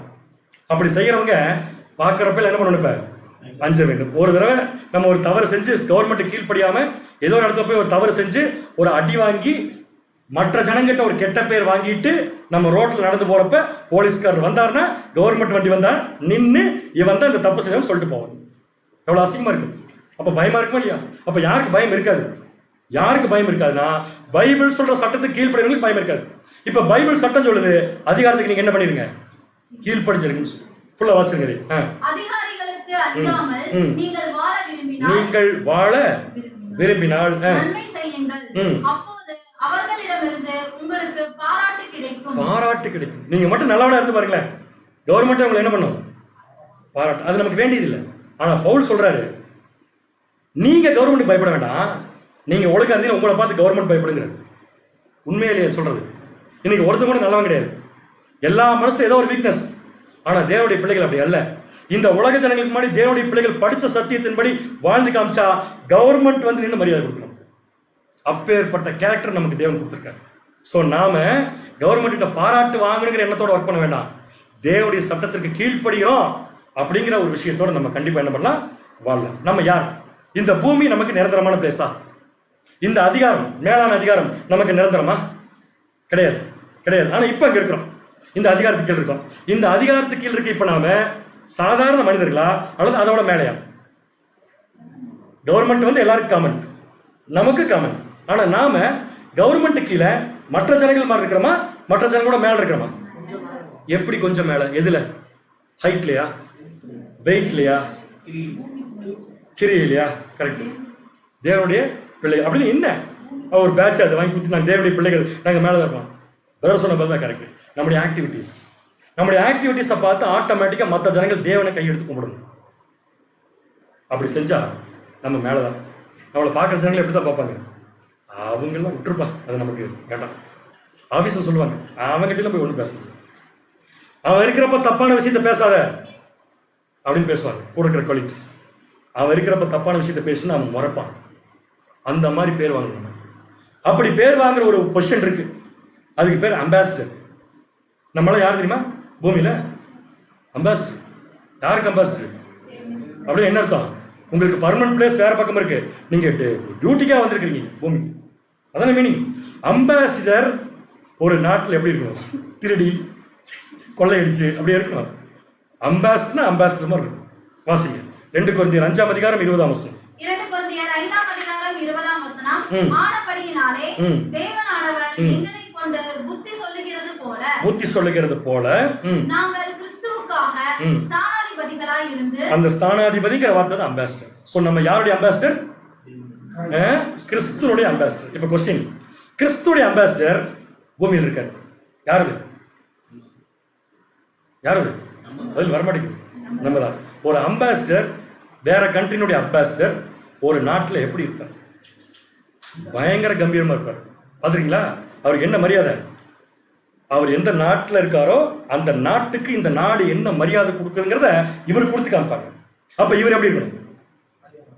அப்ப நாம எப்படி இருக்கணும்? எதே மாதிரி கிறிஸ்து மாதிரி இருக்கணும். நமக்கு பர்மனன்ட் பிளேஸ் எது? பரலோகம். இங்க எதுக்கு வந்திருக்கோம்? அம்பாசிடர் வந்திருக்கோம். அம்பாசிடர் வந்த இடத்துல நம்ம கவர்மெண்ட்டுக்கு விரோதமா கலகம் பண்ண எப்படி இருக்கு? ஒரு அம்பாசிடர் வேற ஊர்ல இருந்து இந்த ஊருக்கு வந்துட்டு வேற நாட்டுல இருந்து வந்துட்டு இந்தியா நாட்டில் கலகம் பண்ண எப்படி இருக்கும்? அதுதான் நம்ம கலகம் பண்ண இருக்கக்கூடிய கண்டிஷன். ரைட். ஸோ நம்ம கீழ்ப்படியுமா கீழ்ப்படிக்கூடாதா? கீழ்ப்படியுமா வேண்டாமா? எதுக்காக? கவர்மெண்ட் அடிச்சிருக்கிறதுனாலயா? ஆனா கவர்மெண்ட் தண்டனை கொடுக்கும் தெரியுமா? கட்டாயமா தண்டனை கொடுக்கும். கீழ்ப்படியா போனோம்னா கண்டிப்பா என்ன உண்டு? தண்டனை உண்டு. ஏன்னா கையில் என்ன வச்சிருக்காங்க? பட்டயம். வாசிங்க ரோமர் 13ஆம் அதிகாரம் 4ஆம் வசனம். ரோமர் 13ஆம் அதிகாரம் அதிகாரம் 4ஆம் வசனம், உனக்கு நன்மை உண்டாகும் பொருட்டு அவன் தேவ ஊழியக்காரனாய் இருக்கிறான். அவன் தேவ ஊழியக்காரனாய் இருக்கிறான். நீ தீமை செய்தால் பயந்திரு. தீமை செய்தால் எப்படி இரு? உண்மைதான? தீமை செய்தால் என்ன வந்துடும் நமக்கு? இங்க தீமை என்ன? சட்டத்திற்கு கீழ்ப்படியாம இருக்கிறது தீமைதான். தீமை செய்தால் பயந்திரு. பட்டயத்தை அவன் விருதாவாய் பிடித்திருக்கவில்லை. அப்ப அவன் கையில் என்ன இருக்கு? யார் கையில? கவர்மெண்ட் கையில என்ன இருக்கு?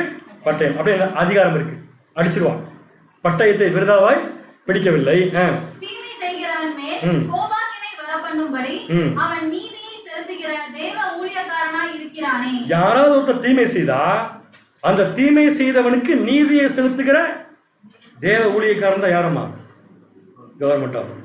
இப்ப தீமைங்கிறது இந்த இடத்துல எதை சொல்லுது? திருடுறது, கொள்ளையடிக்கிறதா? இல்ல. கவர்மெண்ட் கீழ்ப்படியாம இருந்தா, கீழ்ப்படியாம இருக்கிறவங்களுக்கு என்ன செய்யணும், என்ன நீதி செலுத்தணுங்கிறத செய்யக்கூடிய தேவ ஊழியக்காரன் தான் யாருன்னு சொல்லி பார்த்தீங்கன்னா கவர்மெண்ட். கவர்மெண்ட் கோயில் கட்டி கும்பிட சொல்லல. கவர்மெண்ட் சொல்றதுக்கு எல்லாத்துக்கும் அடிபணின்னு சொல்ல வரல. ஆனா கண்டிப்பா கவர்மெண்ட்டுக்கு என்ன பண்ணிருக்கணும்? கீழ்ப்படியணும். ராஜாக்கள், பிரபுக்கள்லாம் யார் அப்பாயின்ட் பண்றவங்க?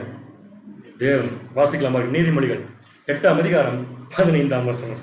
நீதிமொழிகள் 8ஆம் அதிகாரம் 15ஆம் வசனம், என்னாலே ராஜாக்கள் அரசாளுகிறார்கள். என்னாலதானே? தேவனால் ராஜாக்கள் அரசாளுகிறார்கள். பிரபுக்கள் நீதி செலுத்துகிறார்கள். சோ கையில என்ன வச்சிருக்கான்? பட்டயம். சோ அந்த பட்டயத்துக்கு பயந்து நம்ம கீழ்ப்படியணுமா? மனசாட்சி நிமித்தம் கீழ்ப்படியணுமா? பட்டயத்துக்கு பயந்து கீழ்ப்படியவங்க உலக ஜனங்கள்.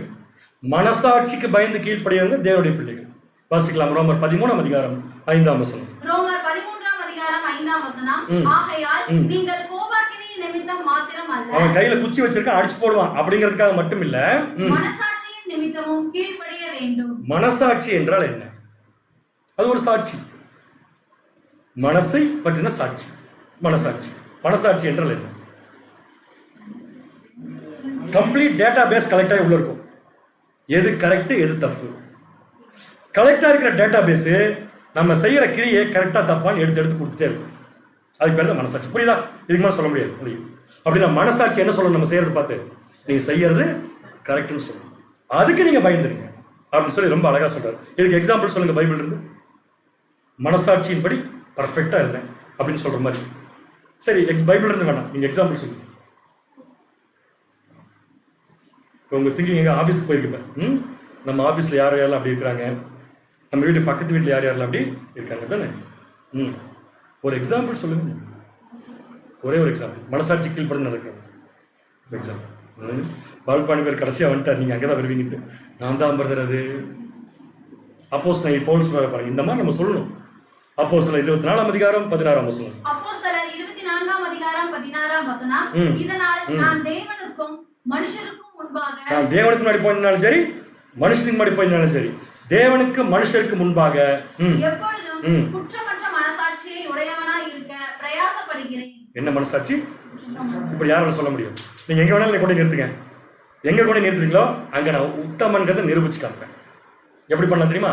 நம்ம மனசாட்சி கீழ்ப்படிஞ்சு நடந்தாலே தாராளமா போகும். அதனாலதான் தீமோத்தேயுக்கு சொல்லும் போது, ஒருத்தர் நியாயப்பிரமாணத்தை நிறைவேற்றணும்னு நினைச்சா கண்டிப்பா அவங்களுக்கு என்ன மனசாட்சி இருக்கணும்? சுத்த மனசாட்சி. வாசிக்கலாம் பாருங்க.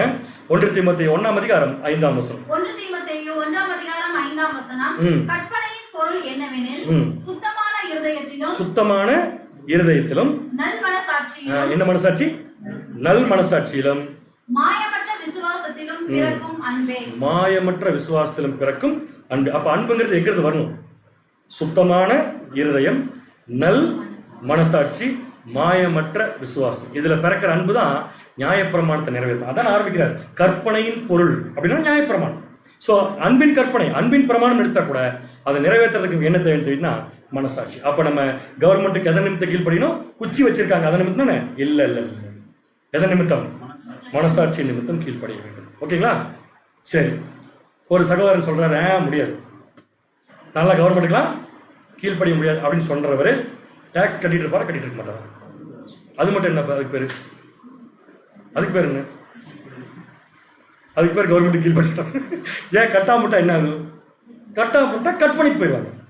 அப்ப அந்த பயம் இருக்குல்ல. அப்ப நம்ம எதுக்கு பயப்படுறோம்? குச்சிக்கு தான் பயப்படுறோம், மனசாட்சிக்கு பயப்படுறது இல்லை. மனசாட்சிக்கு பயப்படுறவங்க எப்படி திரும்ப இருப்பாங்க? வாசிக்கலாம் பாருங்க. ரோமர் 13ஆம் அதிகாரம் 6ஆம் வசனம். ரோமர் 13 வசனம், இதற்காகவே நீங்கள் வரியையும் கொடுக்கிறீர்கள். எதற்காக வரி கொடுக்கிறீர்கள்? எதற்காகவே. எதற்காகவே? இவ்வளவு நேரம் படிச்சோம் இல்லையா? அவன் தேவ ஊழியக்காரன், அவனுக்கு கையில குச்சி இருக்கு, பட்டயம் வச்சிருக்கான். அந்த பட்டயத்துக்கு நாங்க பயப்படல, மனசாட்சிக்கு பயப்படுறோம். இப்ப சொல்றாரு, அந்த மனசாட்சிக்கு பயப்படுறதுனால தான் நீங்க என்ன கொடுக்குறீங்க? வரி கொடுக்குறீங்க.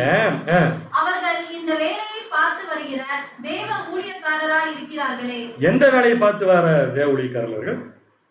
இந்த வேலை படிச்சோம்ல, கவர்மெண்ட் எதுக்கு? To maintain the order. ஒரு சட்டத்தை காப்பாத்துறதுக்கு முன்னாடி ஒர்க் பண்ணிட்டு இருக்காங்க. அவங்க ஒர்க் பண்ணிட்டு இருக்கிறதுனால தான் நீங்க அறுவடை ஒர்க் பண்ணிட்டு இருக்கீங்க. ஸோ அவங்களுக்கு நீங்க என்ன பண்ணுங்க? இப்போ முதல்ல கீழ்படி. புரிஞ்சா? இந்த பாயிண்ட் நீங்க படிக்கும்போது உங்களுக்கு யார் ஞாபகம் வரா? டாக்ஸ் பத்தி படிக்கும்போது அப்ப பவுலுக்கு யார் தான் ஞாபகம் வந்திருக்கு இந்த பாயிண்ட் படிக்கிறப்ப? இயேசு கிறிஸ்து. அவர் என்ன சொன்னாரு? அவர்கிட்ட ஒரு காசை கொண்டு அவர்கிட்ட கேட்டாங்க, ரோமன் கவர்மெண்ட்டுக்கு டாக்ஸ் கட்டலாமா வேண்டாம்? அவருடைய பதில் என்ன? நல்லா கவனிங்க, அந்த பதிலுக்குள்ள ஒரு அர்த்தம் இருக்கு. மத்தேயு 22 அதிகாரம் 21 வசனம். மத்தேயு 22 அதிகாரம் 21 வசனம். அந்த காசு யாருடையது என்று கேட்டார். அதற்கு அவர், அப்படியானால் ராயனுடையதை ராயனுக்கும் தேவனுடையதை தேவனுக்கும் செலுத்துங்கள் என்றார். What is the meaning? அப்ப ராயனுக்கு ஒன்று இருக்கு, தேவனுக்கு ஒன்று இருக்கு. இருக்கா இல்லையா? ராயனுக்கு ஒன்று இருக்கு. இன்னைக்கு கொஞ்ச நேரத்தில் சப்ஜெக்ட்ல இந்த பாயிண்ட் ரொம்ப தேவை. தேவனுக்கு ஒன்று இருக்கு, ராயனுக்கு ஒன்று இருக்கு. ரெண்டுமே யார்கிட்ட இருக்குது? நம்ம கிட்ட இருக்குது. ரைட்டா வர்றாங்க. நீங்க என்ன பண்றீங்க? உங்களுக்கு கூட இருக்கிற தேவனுடைய எடுத்து தேவனுக்கு கொடுத்துருங்க. உங்ககிட்ட இருக்கிற ராயனுடைய எடுத்து ராயனுக்கு கொடுங்க. அந்த டாக்ஸ். புரியுதா? தேவனுக்கு கொடுக்க வேண்டியது நம்முடைய நல்ல மனசாட்சின்னு வச்சுக்கலாம் இப்போதைக்கு. கரெக்டா? புரியுதா? அப்படின்னா டாக்ஸ் கட்டுற எல்லாரும் சந்தோஷமா டாக்ஸ் கட்டுறாங்களா? தேவனுடைய பிள்ளைகளை கட்டுறாங்களா? டாக்ஸ் கட்ட சொன்னா என்ன தெரியுமா என்ன வரும் எல்லாத்துக்குமே? டாக்ஸ் கட்டுங்கப்பானா, டாக்ஸை வாங்கி கவர்மெண்ட் என்ன ஒழுங்காக செலவு பண்ணுது ஜனங்களுக்கு? ஒழுங்காக பண்ணுது. அவங்கவுங்க ஆளாளுக்கு தேவையானது என்ன பண்ணிருக்காங்க? கொள்ளையடிச்சிட்டு இருக்காங்க அப்படின்னு ஒரு தேவனுடைய பிள்ளை சொல்லக்கூடாது. நம்ம வேலை டாக்ஸ் கட்டுன்னா கட்டிடும். அது அழகா ஒரு சகோதர சப்ஜெக்ட்ல குறிப்பிட்டிருக்காரு. அதை மட்டும் கொஞ்சம் வாசிங்க, அப்புறம் தமிழ்ல சொல்றேன். டாக்ஸ் கட்டுனா கேள்வி கேட்காம கட்டு. கேள்வி கேட்காம கட்டு. நீ கட்டுற அந்த டாக்ஸ் வாங்கி கவர்மெண்ட் மிஸ்யூஸ் பண்ணுச்சுன்னா அது அவங்க தலையெழுத்து. உனக்கு என்ன கவலை? Not on those who paid them. We are not here to correct the government. சரியான பாயிண்ட். நம்மள வந்து தேவன் கவர்மெண்ட்டை கரெக்ட் பண்ணதுக்கு வைக்கல. ஸோ நம்ம கட்ட வேண்டிய விஷயத்தை நம்ம என்ன பண்ணிட்டு இருக்கணும்? கட்டிட்டு போயிட்டே இருக்கணும். டாக்ஸ் கட்டினா கவர்மெண்ட் ஒழுங்கா யூஸ் பண்ணான்னு சொல்லிட்டு கலகம் பண்ண கூடாது. எப்படி முடிக்கிறாரு பாருங்க இந்த வசனத்தை. ரோமர் 13:7 வாசிங்க. ரோமர் 13 அதிகாரம் 7 வசனம். ஆகையால் யாவருக்கும் செலுத்த வேண்டிய கடமைகளை செலுத்துங்கள். இப்பதான் சப்ஜெக்டுடைய இன்ட்ரோடக்ஷன் முடிச்சிருக்கோம். ஆகையால் வந்த உடனே முடிஞ்சிச்சுன்னு நினைச்சிடாதீங்க. சப்ஜெக்டுடைய இன்ட்ரோடக்ஷன் இப்ப முடிச்சிருக்கோம். ஓகே, அந்த இன்ட்ரோடக்ஷனுடைய கன்க்ளூஷன். அந்த கன்க்ளூஷன் என்ன? ஆகையால் யாவருக்கும் செலுத்த வேண்டிய கடமைகளை செலுத்துங்கள். யாவருக்கும் செலுத்த வேண்டிய கடமைகளை என்ன பண்ணுங்க? செலுத்துங்க. எவனுக்கு வரியை செலுத்த வேண்டியதோ அவனுக்கு வரியையும், அவனுக்கு நீங்க என்ன பண்ணுங்க? வரியையும். எவனுக்கு தீர்வையை செலுத்த வேண்டியதோ அவனுக்கு தீர்வையையும் செலுத்துங்கள். எவனுக்கு பயப்பட வேண்டியதோ அவனுக்கு பயப்படுங்கள். எவனை கனம் பண்ண வேண்டியதோ அவனை கனம் பண்ணுங்கள். சோ கன்க்ளூஷன் முடிச்சது. பவுல் என்ன சொல்லிருக்காரு? கவர்மெண்ட்டுக்கு கட்டாயமா நீங்க எல்லாரும் கீழ்ப்படிஞ்சுதான் ஆக வேண்டும். ஒய்? அவங்க தேவனால் நியமிக்கப்பட்ட ஊழியர்கள். இந்த பாயிண்ட் எல்லா சமயத்திலும் சூட் ஆகுமா? கவர்மெண்ட் என்ன சொன்னாலும் பண்ணலாமா? நிறைய பேருக்கு இப்ப நான் சப்ஜெக்ட் எடுத்துட்டு இந்த கேள்வி ஓடிட்டே இருந்திருக்கும். எல்லா சமயத்திலும் இந்த பாயிண்ட் சூட் ஆகுமா? பாத்தீங்களா, பிளைண்டா இருக்குமா? சூட் ஆகாது. எப்ப சூட் ஆகாது? ரோமர் 13 அதிகாரம் வசனம் 1-7 எப்ப சூட் ஆகாதுன்னா, 2 சட்டம் இருக்கு. படிச்சமா இல்லையா? நம்ம ராயனுடையது ராயனுக்கு, தேவனுடையது தேவனுக்கு. அந்த 2 சட்டத்தை இப்ப நான் 2 விதமா உங்களோட கொண்டு வந்துட்டேன் முன்னாடி. ஒன்னு மனிதனுடைய சட்டம், இன்னொன்னு தேவனுடைய சட்டம். 2 உதாரணம் சொல்லுங்க. மனுஷனுடைய சட்டம்ங்கிறது நியாயப்பிரமாணமா? ஐயோ, கவர்மெண்ட் போடுற ரூல்ஸ் அண்ட் ரெகுலேஷன்ஸ். கரெக்டா? அதுக்கு இவ்வளவு நேரம் கீழ்ப்படிந்தா இவ்வளவு நேரம் படிச்சிருந்தோம். கரெக்டா? அதே சமயத்தில் இன்னொரு ரூல் இருக்கு. அது என்னது? அது எங்க இருக்கு? தேவனுடைய சட்டம் எங்க இருக்குன்னு கேட்டேன். பைபிள்ல இருக்கு. கிளியரா இருக்கிறமா? மனுஷனுடைய சட்டம் எங்க இருக்கு?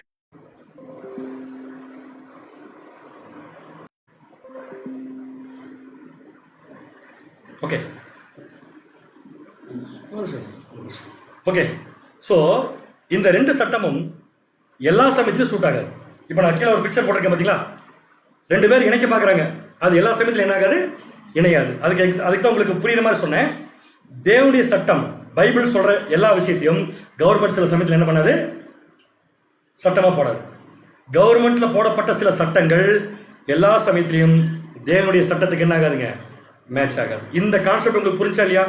இப்ப நீங்க உதாரணம் நீங்களே எடுங்க. பைபிள் இருக்கு, மனுஷன் போட்டிருக்க ஒரு சட்டம் தேவன் பண்ணக்கூடாதுன்னு சொல்ற ஒரு சட்டம். ஒரே விஷயம், மனுஷன் பண்ணுகிறான் கவர்மெண்ட், அதே சட்டத்தை தேவன் பண்ணாதேங்கிற எக்ஸாம்பிள் சொல்லுங்க. அப்படி ஒண்ணுமே இல்லை. ஏன் சப்ஜெக்ட் முடிச்சிடலாம். கண்டிப்பா எல்லாரும் ஒரு பாயிண்ட் எடுப்பீங்க. எந்த பாயிண்ட் தெரியுமா? ஓட்டு போடுறது. ரைட்.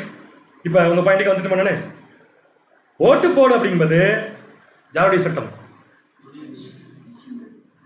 ஓட்டு போடக்கூடாதுங்கிறது யாருடைய சட்டம்? தேவனுடைய சட்டம். உங்கள்கிட்ட கேள்வி கேட்குமா? சட்ட நம்பர் சொல்லுங்க. ஓட்டு போடுங்கிற சட்டத்தோட நம்பர். ஓட்டு போடு சொல்ற சட்டத்தோட நம்பர் கொடுங்க. கட்டாயமா இந்திய குடிமகன் ஓட்டு போட்டு ஆக வேண்டும். சட்டத்தோட நம்பர் கொடுங்கன்னு கேட்கிறேன். கட்டாயம் இல்ல. அப்ப நம்ம அதை பத்தி என்ன பண்ண வேண்டியதில்லை, கவலைப்பட வேண்டியதில்லை. அப்ப எலெக்ஷன் நடக்கிறவங்க என்ன பண்ணலாம்? ஒன்றே கமிஷன் வைக்கலாம். புரியுது உங்களுக்கு நான் சொல்றது? இது நம்ம சட்டத்தை மீறது அல்ல. அப்படி ஒரு வேலை இப்படி மீறி பண்றதுனால கவர்மெண்ட் நம்மளை தண்டிச்சா யார்கிட்ட இருந்து பர்மிஷன் வாங்கிட்டு வரணும்? தேவன் கிட்ட. புரியுதா இல்லையா உங்களுக்கு? இன்னொரு எக்ஸாம்பிள் சொல்லட்டுமா? நம்ம நாட்டில் இப்பதான் அது வந்திருக்கேன், கொரோனா. இந்த கொரோனா வராமல் இருக்கிறதுக்கு கொஞ்ச நாள் கழிச்சு கைத்தட்ட சொன்னாங்க. இன்னும் கொஞ்ச நாள் கழிச்சு என்ன சொல்லலாம்? பாட்டு பாட சொல்லலாம். வீட்டுக்கு வெளியே வந்து எல்லாரும் என்ன பண்ணுங்க? பாட்டு பாடுங்க அப்படின்னு சொன்னா நம்ம போய் பாட்டு பாடலாமா? கைத்தட்டலாமா? என்னங்க மனுஷன் சட்டம் போட்டிருக்கான், மனுஷன் சட்டம் போட்டிருக்கான, கை தட்டலினா கொண்டு போய் ஜெயில போட்டுருன்னு சட்டம் போட்டிருக்கான? இல்ல. அப்ப மனுஷனே இது ஏன் சட்டமா போடல? ஏன்னா தேவன் நினைச்சா தான் சட்டமா போட முடியும். புரியுது உங்களுக்கு நான் சொல்றது? அப்ப எந்த அதிகாரமும் தேவனை மீறி ஒரு விஷயத்த பண்ணுதுன்னா அது கட்டாயமா தேவனுடைய பிள்ளைகள் அஃபெக்ட் பண்ணாது. நான் சொன்ன ரெண்டு எக்ஸாம்பிள் புரிஞ்சா உங்களுக்கு? இன்னொரு எக்ஸாம்பிள் சொல்லட்டுமா? மாஸ்க் போட்டு தான் போகணும்னு சொல்லுது. இது யாருடைய சட்டம்? இப்ப பைபிள் அது இல்ல. இப்ப நான் கேட்கிறேன், ஒருவேளை பைபிள் நமக்கு சொல்றது சட்டமா மாஸ்க் போடக்கூடாதுன்ட்டு, மனுஷன் சொல்றான் மாஸ்க் போடுன்ட்டு, எதை ஃபாலோ பண்ணும்? எக்ஸாம்பிள் கேட்கிறேன், அவசரப்படாது. எதை ஃபாலோ பண்ணும்? பைபிள் சொல்றதா ஃபாலோ பண்ணும். ஏன்னா இது ரெண்டு இப்ப என்ன ஆகல? மேட்ச் ஆகல. எதை ஃபாலோ பண்ணப்ப? பைபிள் சொல்றது. இப்ப சொல்லுங்க பார்க்கலாம், மாஸ்க் போடுறது சட்டம் யாராவது மனுஷன் சட்டம் போட்டுருக்காங்க? போடுவாங்களா? எந்த ஜென்மத்திலையும் போட முடியாது. ஏன்? அப்படி போடணும்னா யார்கிட்ட இருந்து பர்மிஷன் வரணும்? தேவன் கிட்ட இருந்து வரணும். அடுத்த பாயிண்ட் சொல்லட்டுமா? லைசன்ஸ் எடுத்தா தான் வண்டி ஓட்டணும். யாருடைய சட்டம்? இதுக்கு நம்ம கண்டிப்பா என்ன பண்ணணும்? கீழ்ப்படியணும். பைபிள்ல லைசன்ஸ் எடுக்கிறத பத்தி சொல்லலையே அப்படின்ட்டு லைசன்ஸ் எடுக்காம வண்டி ஓட்டினா கையில் குச்சி வச்சிருக்காங்க. யாரு? கவர்மெண்ட். என்ன உழுகும்? புரியுது உங்களுக்கு? ஸோ தேவனா நினைச்சு அனுமதிச்சா தான் உண்டு இந்த மாதிரி சிச்சுவேஷன். புரியுது நான் சொல்றது உங்களுக்கு? எந்தெந்த இடத்துல ரோமர் 13ஆம் அதிகாரம் வசனம் 1-7 மேட்ச் ஆகுதுன்னா எப்பப்பெல்லாம் மனுஷன் போடுற சட்டம் தேவனுடைய சட்டத்திற்கு அகைன்ஸ்டா இருக்கோ அப்ப கண்டிப்பா என்ன ஆகாதுங்க? மேட்ச் ஆகுது. புரியுது நான் சொல்றது உங்களுக்கு? அப்ப நம்ம கண்டிப்பா அது கீழ்ப்படிய வேண்டிய அவசியம் இல்ல. சரிங்களா? அப்போஸ்தலர்கள் காலத்துல மனுஷன் ஒரு சட்டம் போட்டான். அப்போஸ்தலர்கள் நல்லா ஊழியம் செஞ்சுட்டு இருக்கிற சமயத்துல மனிதர்கள் ஒரு சட்டம் போட்டாங்க. அப்போஸ்தலர்கள் தேவனுடைய சட்டத்தை ஃபாலோ பண்ணாங்க. மேட்ச் ஆகல. என்ன நடந்துச்சு படிக்கலாமா? வசனம் என்ன நடக்குது தெரியுமா? ஒண்ணுமே நடக்குது. தைரியமா இருக்கலாம். நம்ம வாசிக்கலாம். அப்போஸ்தலர் 4ஆம் அதிகாரம் 18ஆம் வசனம். அப்போஸ்தலர் 4ஆம் அதிகாரம். இந்த சம்பவத்தை சொல்லிடுறேன். ஒரு சப்பானியை குணமாக்கி இருக்காங்க, பேதுரு யோவானும். அவன் குணமாக்கின விஷயத்தை கேள்விப்பட்ட யூத அதிகாரிகள் இயேசு கிறிஸ்து நாமத்தினாலதான் இதை செஞ்சீங்கன்னு போய் யாருக்கு என்ன பண்ணக்கூடாது? சொல்லக்கூடாது. இது யார் போட்ட சட்டம்? மனுஷன் போட்ட சட்டம். பைபிள் என்ன சொல்லுது? நீ போய் ஊழியம் செய்யுங்குது. அப்ப ஊழியம் செய்யாதேங்கிறது அங்க மனுஷன் போட்ட சட்டம், ஊழியம் செய்யுங்கிறது இயேசு கிறிஸ்து போட்ட சட்டம். அவங்க கீழ்படிச்சாங்களா? என்ன பண்ணாங்க? உடனே வாசிங்க, தொடர்ந்து வாசிங்க. அப்போஸ்தலர் 4ஆம் அதிகாரம் 18ஆம் வசனம். அவர்களை அழைத்து இயேசுவின் நாமத்தை குறித்து எவ்வளவும் பேசவும் போதிக்கவும் கூடாது என்று அவர்களுக்கு கட்டளையிட்டார்கள். யார் போட்ட கட்டளை? தேவனுடைய கட்டளையோட மேட்சா இதா? அப்ப என்ன பண்ணக்கூடாது? என்ன பண்ணக்கூடாது? கீழ்ப்படிய கூடாது. அவ்வளவுதான். அவங்க கீழ்ப்படியில என்ன செஞ்சாங்க பாருங்க, வாசிங்க. 19ஆம் வசனம். பேதுருவும் யோவானும் அவர்களுக்கு பிரதியுத்தரமாக, தேவனுக்கு செவி கொடுக்கிறதை பார்க்கிலும் உங்களுக்கு செவி கொடுக்கிறது தேவனுக்கு முன்பாக நியாயமா இருக்குமோ என்று நீங்களே நிதானித்து பாருங்கள். Super point. பைபிள்ல இருந்து சட்டத்தை எடுத்து வைக்கிறாங்க. உனக்கு கீழ்ப்படியறதா தேவனுக்கு கீழ்ப்படிய சொல்லு. அங்க சட்டம் பாடுது, மனுஷன் போட்ட சட்டம். இவங்க கீழ்ப்படியில. இவங்க கீழ்ப்படியன்னு தெரிஞ்ச உடனே மனுஷன் கண்டிப்பா என்ன பண்ணுவான்? தண்டிக்க நினைப்பான். அப்படி மனுஷன் தண்டிக்க நினைச்சு தண்டிச்சா அடி வாங்கிட்டு செத்து போயிடும். அவ்வளவுதான். வாயை திறந்து ஒரு கலகம் பண்ணக்கூடாது. புரியுது சொல்றது உங்களுக்கு? மனுஷன் அவன் போட்ட சட்டம் பைபிள்ல இல்லைன்னு நம்ம கீழ்ப்படியாம போனதுக்காக நம்மளை தண்டிச்சா சத்தம் போடாம செத்து போயிடும். Right or wrong? இப்ப என்ன செத்தா போயிட்டாங்க அவங்க கீழ்ப்படியில. என்ன நினைச்சு பாருங்க, தொடர்ந்து பாருங்க. 20ஆம் வசனம். நாங்கள் கண்டவைகளையும் கேட்டவைகளையும் பேசாமல் இருக்க கூடாதே என்றார்கள். அவங்க சொல்றாங்க நாங்க பார்த்ததை பேசித்தான் தீர்வோம், நீ என்ன சட்டம் போடுறதுன்னு கேக்குறாங்க. 21ஆம் வசனம். நடந்த சங்கதிகளை குறித்து எல்லாரும் தேவனை மகிமைப்படுத்தினபடியால். அங்க பாருங்க, அந்த ரூலர் வச்சது யாரா இருந்தாரு? கண்டிப்பா தேவனாத்தான் இருக்கு. அவர் என்ன பண்ணி விட்டாருன்னா, இப்ப யார் பயமுறுத்துறாங்களோ அவங்கள பயமுறுத்துறாரு. எப்படின்னா, நடந்த சங்கதிகளை குறித்து எல்லாரும் தேவனை என்ன பண்ணாங்க? சப்பானி குணமாக்குனது, மகிமைப்படுத்தினபடினால் ஜனங்களுக்கு பயந்து அவர்களை தண்டிக்க வகை ஒன்றும் காணாமல் அவர்களை பயமுறுத்தி விட்டு விட்டார்கள். இப்ப ரெண்டு பேரும் கீழ்படிச்சிருந்தாங்க என்ன இருக்கும்? ஐயோ மனுஷன் சட்டம் போட்டான். நோ, அதுல காம்ப்ரமைஸே கிடையாது. மனுஷன் போடுற சட்டம் தேவனுடைய சட்டத்தோட மேட்ச் ஆகலினா கீழ்ப்படிய வேண்டிய அவசியம் இல்ல. ஐயோ கீழ்ப்படியல என்ன ஆகும்? என்ன ஆகும்? என்ன ஆகும்? ஒன்னே ஒன்னு ஆகும். என்ன தெரியுமா? ஒன்னு வாழ்வோம், இல்லாட்டி சாவோம். அப்படி வாழணும்னு நினைச்சா அதை தீர்மானிக்கிறது தேவன் தான். அப்படி சாகணும்னு நினைச்சா அதை தீர்மானிக்கிறது யார் தான்? தேவன் தான். தேவனுடைய சட்டத்திற்காக சாகிறதுக்கு எவ்வளவு பெரிய விஷயம் இல்லையா? எங்கேயாவது அப்போஸ்தலர்கள் கலகம் பண்ணாங்களா? இந்த இடத்துல உட்கார்ந்து உண்ணாவிரதம் யூத அதிகாரிகள் இப்படி சொல்லிவிட்டார்கள், இப்படி சொல்லுவது ஆகாது, எங்கேயா கலகம் பண்ணாங்களா? ஒரு கலகம் பண்ணல. ஓப்பனா பேசினாங்க. தேவன் கைட் பண்றாரு, தப்பிச்சிட்டாங்க. கரெக்டுங்களா? இதே மாதிரி இன்னொரு அப்போஸ்தலர்கள்லாம் மாட்டினாங்க. அவங்க செய்யற அற்புதங்களை பார்த்துட்டு ஒரு பெரிய ஆலோசனை சங்கத்தை கூட்டி கொலை பண்றதுக்கு பிளான் பண்ணாங்க. வாசிக்கலாம் பாருங்க. அப்போஸ்தலர் 5:28. அப்போஸ்தலர் 5ஆம் அதிகாரம் 28ஆம் வசனம். நீங்கள் அந்த நாமத்தை குறித்து போதகம் பண்ண கூடாது என்று நாங்கள் உங்களுக்கு உறுதியாய் கட்டளையிடவில்லையா? மனுஷ சட்டம். எந்த காரணத்துக்கு கொண்டு இயேசு கிறிஸ்து பத்தி என்ன பண்ணக்கூடாது அப்படின்னு சொல்ல நிக்கலாமாங்க? நோ, உடனே ஆக்ஷன். அப்படி இருந்தும் இதோ எருசலேமை உங்கள் போதகத்தினாலே நிரப்பி அந்த மனுஷனுடைய இரத்த பழியை எங்கள் மேல் சுமத்த வேண்டும் என்று இருக்கிறீர்கள் என்று சொன்னார். உடனே அவங்களுடைய பதில் என்ன? 5:29. 5ஆம் அதிகாரம் 29ஆம் வசனம். அதற்கு பேதுருவும் மற்ற அப்போஸ்தலரும் மனுஷருக்கு கீழ்ப்படிவதை பார்க்கிலும் தேவனுக்கு கீழ்ப்படிகிறதே அவசியமாய் இருக்கிறது. அதுதான் பாருங்க சப்ஜெக்ட். மனுஷருக்கு கீழ்ப்படிவதை பார்க்கிலும் தேவனுக்கு கீழ்ப்படிவதுதான் அவசியம். ரைட்? ஒருவேளை அப்போஸ்தலர்களை பார்த்து இந்த ஆலோசனை சங்கத்துல மீட்டிங் இன்னைக்கு வேண்டாம்ப்பா நாளைக்கு வச்சுக்கோங்கன்னு சொன்ன என்ன பண்ணிருக்கணும்? பேசாம சத்தம் போட நாளைக்கு மாற்றி வச்சுட்டு போகணும். அது ஏதாவது பாதகம் இருக்கா? சத்தமே போடக்கூடாது. இல்ல முடியாது. அது எப்படி? நீ என்ன சொல்றது, நான் என்ன கேட்கறேன்? அப்படி கேட்கக்கூடாது.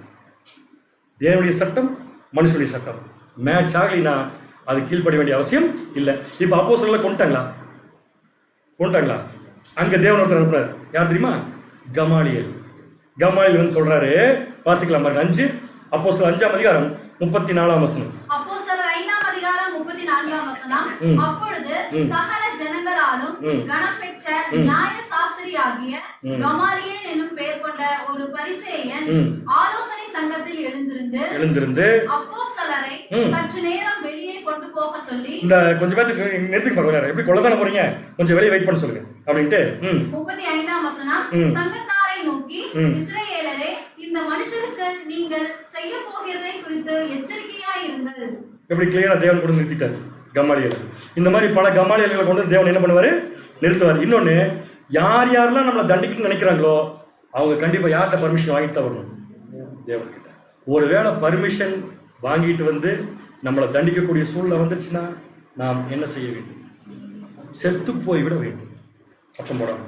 அவ்வளவுதான். புரியுது உங்களுக்கு? கலகம் பண்ண கூட அப்போ கூட கூடாது. புரியுது உங்களுக்கு? ரைட். கவர்மெண்ட்டுக்கு கீழ்ப்படியாம தண்டனை வாங்க ஒருத்தர் இல்லை. ஆமாங்க, கவர்மெண்ட் ரூல் போடுச்சு. என்ன ரூல்? 30 நாளைக்கு அதானே, இந்த ராஜா தவிர, எந்த ராஜா? தரி ராஜா, அவரை தவிர வேற யாரையும் வணங்கக்கூடாது அப்படின்னு ஒரு சட்டம் போட்டாங்க. அந்த சட்டம் ராஜாவால் கையெழுத்திடப்பட்டு கொடுக்கப்பட்டுச்சு. கரெக்டா? இங்க தேவன் ஒரு சட்டம் வச்சிருக்காரு, என்னை தவிர வேற யாரும் இங்க என்ன பண்ணக்கூடாது, வணங்கக்கூடாது. ரெண்டை எடுத்து வச்சார். தானியேல் என்ன ஜாப் பார்த்தாரு? பிரைவேட் ஜாபா கவர்மெண்ட் ஜாபா? எந்த கவர்மெண்ட் ரூல் போடுதோ அந்த கவர்மெண்ட்ல ஒரு ஜாப்.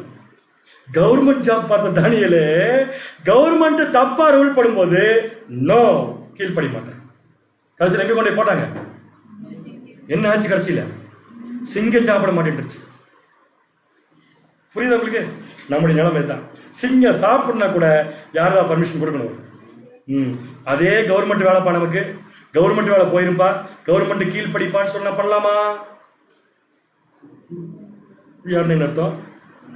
கவர்மெண்ட்ல வேலை செய்யற தானியலுக்கு கவர்மெண்ட்டே ரூல் போட்டுச்சு. உங்களுக்கு தெரியுமா? அவர் கவர்னர் மேதோ பர்சிய ராஜ்யத்துல. அவர் கீழே தான் ஃபுல் ரிப்போர்ட்டிங் அத்தாரிட்டி. இவர் டைரக்ட் ரிப்போர்ட் டு தரி ராஜா. அந்த ராஜா போடுற சட்டம் எப்பேற்பட்ட ராஜாவா இருந்தாலும் சரி, என் தேவனுக்கு விரோதமா நீ போடுற சட்டத்துக்கு நான் என்ன பண்ண மாட்டேன், கீழ்ப்படிக்க மாட்டேன். கவர்மெண்ட் ஜாப் ஆகுது, பிரைவேட் ஜாப் ஆகுது, அப்படின்னு சொல்லிட்டு தூக்கி வீசிட்டு கீழ்ப்படியாம இருந்தாரு. உலகம் எங்கும் தெரிஞ்சு போச்சு யார் கூட தேவன் இருக்காரு. நம்மளை வச்சு கூட அப்படித்தான் உலகம் எங்கும் இருக்கிற எல்லா ஜனங்களுக்கும் தெரியும் கவர்மெண்ட் கூட தேவன் இருக்காரா, நம்ம கூட இருக்காருங்கிறத உலக ஜனங்கள் தெரிந்து கொள்வதற்கு தேவன் கண்டிப்பா என்ன பண்ணுவாரு, ஆப்ஷன் கொடுப்பார். சரிங்களா? இப்ப அப்படியே 7 சபையின் காலத்தில் அப்படியே வரலாம் வரிசையா. 7 சபையின் காலமா அப்படின்னா வெளிப்படுத்தின விசேஷத்துல சொல்லப்பட்ட சபையின் சரித்திரத்தை 7ஆ பிரிச்சு ஒவ்வொரு சபையிலும் என்ன சரித்திரம் நடந்துச்சுன்னு படிச்சோம் இல்லையா? அதுல ஒரு கவர்மெண்ட் இப்படி வந்துச்சு. இந்த கவர்மெண்ட்டுக்கு என்ன பேர்? Holy Roman Empire. கரெக்டா? இங்க பாருங்க, தேவனுடைய பிள்ளைகள் அங்க இருக்காங்களா இல்லையா? அது யாருன்னு கேக்குறீங்களா? ஹோலி ரோமன் பேர். அந்த ரோம பேரரசும் அப்புறம் இவரும், அவர்தான் 2 பேரும் சேர்ந்து அமைத்த ஒரு கவர்மெண்ட். இந்த கவர்மெண்ட் பைபிள் கையில எடுக்கூடாதுன்னு ரூல் போகுது. உண்மையான தேவனுடைய பிள்ளைகள் அது கீழே தான் இருந்தாங்களா ஐயா? என்ன பண்ணாங்க? கீழ்படிச்சாங்களா? நேற்று படிச்ச ஒரு வசனம் 1 பேதுரு 2ஆம் அதிகாரம் 13ஆம் வசனம். 1 பேதுரு 2ஆம் அதிகாரம் 13ஆம் வசனம்.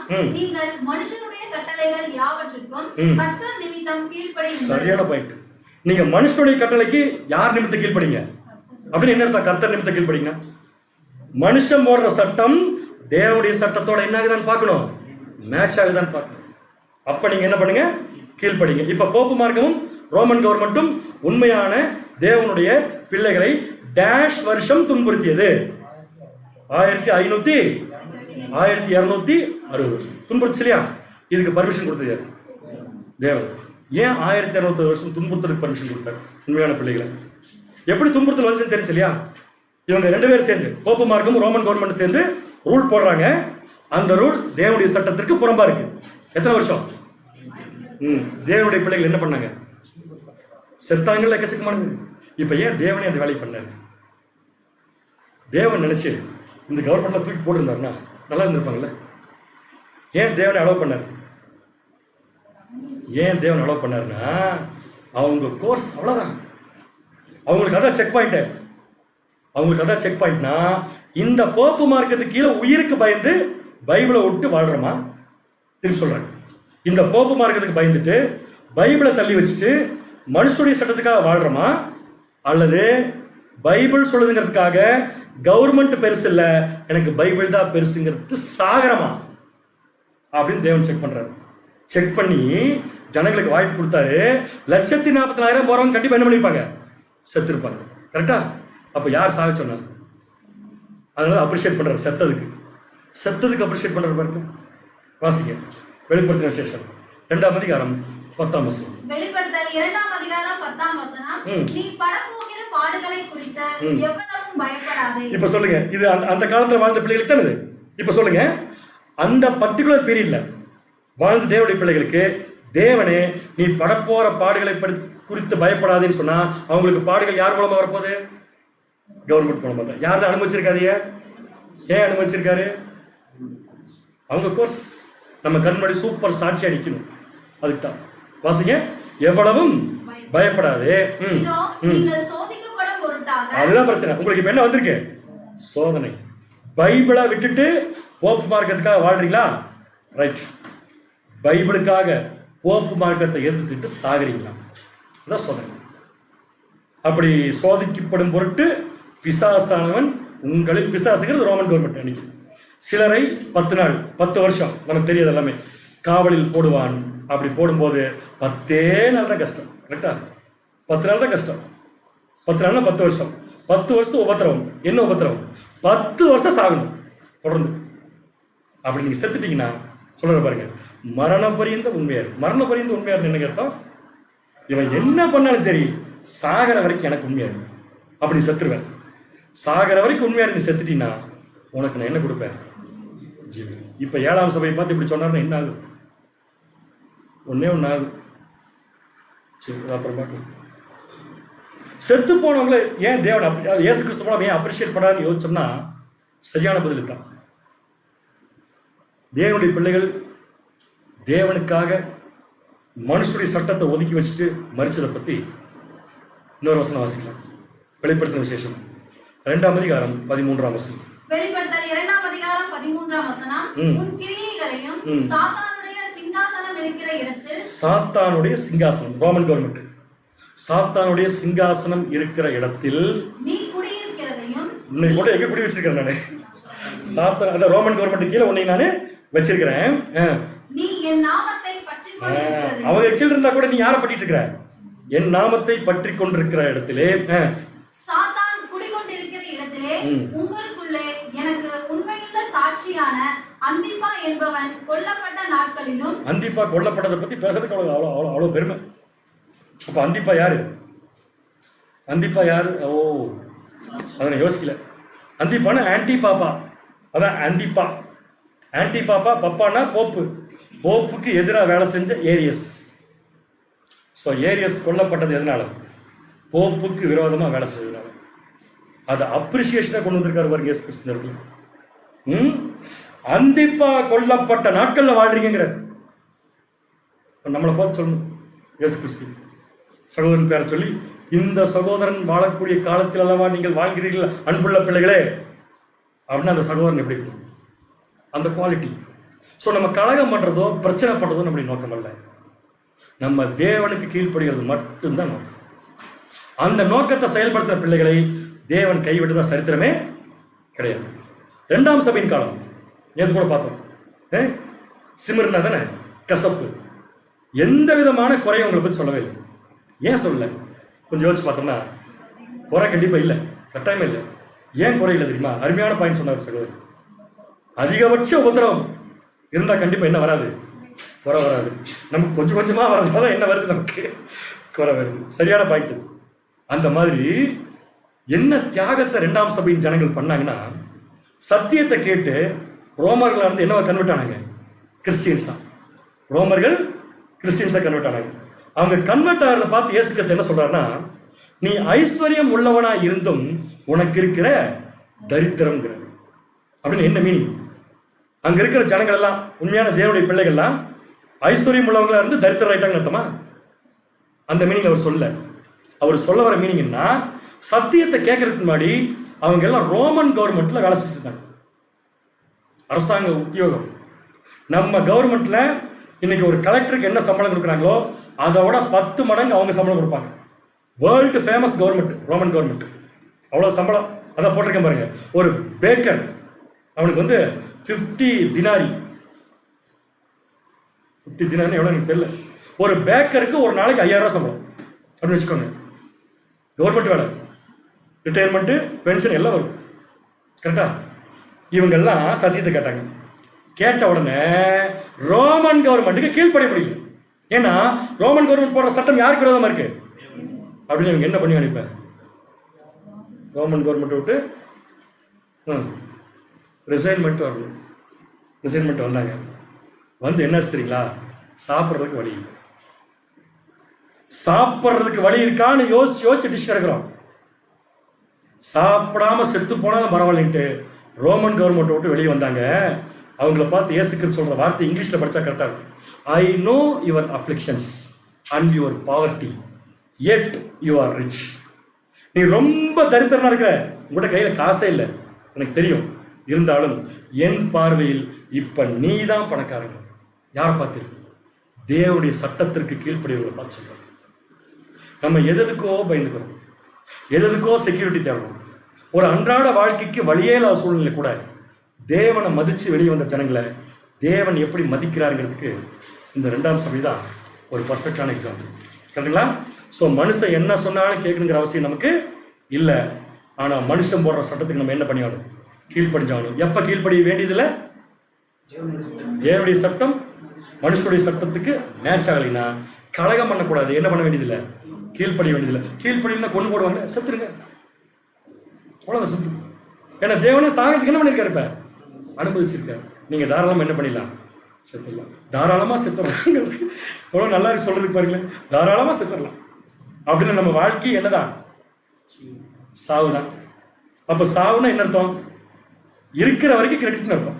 இன்னைக்கு இருக்கிறோம், எனக்கு தேவன் கொடுத்துருக்கிற ஒரு கிருபை. இன்னைக்கு தேவன் கொடுத்துருக்க கிருபை வாங்கிட்டு தேவனுக்கு என்ன செஞ்சிருக்கோம் அப்படிங்கிறத யோசிக்கணும். தேவனுக்கு கனம் உண்டாக்குற மாதிரி செஞ்சிருக்கோமா? இன்னைக்கு காலையில இருந்து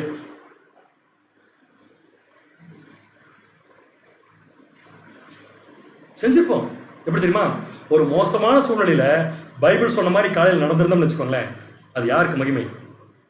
அப்ப போராட்டம் கண்டிப்பா நமக்கு தேவை. அந்த போராட்டம் தேவனுக்கு மகிமையை கொடுக்கும். வாசிக்கலாம். 2 கொரிந்தியர் 4ஆம் அதிகாரம் 17ஆம் வசனம். 2 கொரிந்தியர் 4ஆம் அதிகாரம் 17ஆம் வசனம். மேலும் காணப்படுகிறவைகளை அல்ல. ஆமா, நமக்கு டெம்பரரியா வந்திருக்கும், அம்பாசிடர்ல. அதனால காணப்படுகிறவைகளை அல்ல, காணப்படாதவைகளை நோக்கி இருக்கிற நமக்கு அதிசீக்கிரத்தில் நீங்கும் லேசான நம்முடைய உபத்திரவம். டாக்டர் சொல்லுவார்ல, ஊசி போடுறப்ப கொஞ்சம், அந்த கொஞ்சம் தான் இப்ப ஓடிட்டு இருக்குது வாழ்க்கை. கொஞ்சம் உபத்திரவம் மிகுந்த அதிகமான நித்திய கன மகிமை என்ன பண்ணுதாமா? உண்டாக்கு. சரிங்களா? இப்ப சொல்லுங்க, கவர்மெண்ட் ஜெயிக்கணும்னு என்ன பண்ணணும்? சிம்பிள். கவர்மெண்ட் நம்மளை பார்த்து கையெடுத்து கும்பிடுது, அந்த மாதிரி வாழ்ந்து காமிக்கணும். ஆனா போராட்டம் கண்டிப்பா உண்டு. போராட்டத்துக்கு மத்தியில சூப்பரா வாழ்ந்து காமிக்கணும். வாசிக்கலாம். யோவான் 16ஆம் அதிகாரம் 33ஆம் வசனம். யோவான் 16ஆம் அதிகாரம் 33ஆம் வசனம். என்னிடத்தில் உங்களுக்கு சமாதானம் உண்டாயிருக்கும் பொருட்டு இவைகளை உங்களுக்கு சொன்னேன். உலகத்தில் உங்களுக்கு உபத்திரவம் உண்டு. உலகத்தில் உங்களுக்கு என்ன உண்டு? உலகத்தில் உங்களுக்கு என்ன உண்டு? உபத்திரவம் உண்டு. ஆனாலும் திடன் கொள்ளுங்கள், நான் உலகத்தை ஜெயித்தேன் என்றார். என்ன மீனிங் இது? எப்படி உலகத்தை ஜெயிக்கணுங்கிறத நான் வாழ்ந்து காமிச்சிருக்கேன். அதை ஃபாலோ பண்ணீங்கனாலே நீங்க உலகத்தை என்ன பண்ணிடலாம்? ஜெயிச்சிடலாம். எப்படி வாழ்ந்து காமிக்கணும்? எங்கேயாவது இயேசு கிறிஸ்து வாழ்ந்த வாழ்க்கையில கவர்மெண்ட்டுக்கு விரோதமா கலகம் பண்ணாரா? ஆனா ஒரே ஒரு விஷயம் சொல்லுவார், எனக்கு பர்மிஷன், என்னை எது பண்ணாலும் யார்கிட்ட பர்மிஷன் வரணும். இப்ப நினைச்சா எங்க அப்பா 12 லேகியோனுக்கும் மேற்பட்ட தூதர்களை அந்த கான்பிடண்டான வாழ்க்கை நம்ம கிட்ட இருந்தா கண்டிப்பா உலகத்தை என்ன பண்ணிடலாம்? ஜெயிச்சிடலாம். ஒரு சில சகோதரர்களுக்கு ஒரு வருத்தம் வேற வரும், செத்து போயிட்டோம்னா இயேசு கிறிஸ்து பிரிச்சு போயிருமே. செத்து போறது எப்படி இருக்கும்? செத்து போறது எப்படி இருக்கும்? தேவனுடைய பார்வையில அவருக்காக செத்து போறது ரொம்ப மகிமையா இருக்கும். நமக்கு செத்து போறது எப்படி இருக்கும்? ஒண்ணுமே தெரியாது. ஒண்ணுமே தெரியாத பத்தி எதுக்கு கவலைப்படணும்? ஒருவேளை இயேசு கிறிஸ்து விட்டு பிரிஞ்சிருமோ? செத்து போனா ஒரு பால்பாணி பேரை விட்டு பிரிஞ்சிருமோ? ஒரு வினோத் பாபு விட்டு பிரிஞ்சிருமோ அப்படின்னு கவலையா இருக்கா? எப்படி பிரியும்? அவன் பிரிய மாட்டான். ஏன் தெரியுமா? நான் செத்து போற மாதிரி யாரும் செத்து போவா? வாசிக்க ரோமர் 8ஆம் அதிகாரம் 37ஆம் வசனம். ரோமர் 8ஆம் அதிகாரம் 37ஆம் வசனம். மரணமானாலும் ஜீவனானாலும் தேவதூதர்கள் ஆனாலும் அதிகாரங்கள் ஆனாலும் வல்லமைகள் ஆனாலும் நிகழ்காரியங்கள் ஆனாலும் எல்லாம் போட்டார். எல்லாம் வருங்காரியங்கள் ஆனாலும் உயர்வானாலும் தாழ்வானாலும் வேறெந்த சிருஷ்டி ஆனாலும் நம்முடைய கர்த்தராகிய கிறிஸ்து இயேசுவில் உள்ள தேவனுடைய அன்பை விட்டு நம்மை பிரிக்க மாட்டாது என்று நிச்சயித்திருக்கிறேன். கண்டிப்பா சொல்றேன், நம்ம வாழ்ந்தாலும் சரி செத்தாலும் சரி இந்த கடைசியில படிங்க, தேவனுடைய அன்பை விட்டு நம்மளை பிரிக்காது. எப்படி இருந்தா?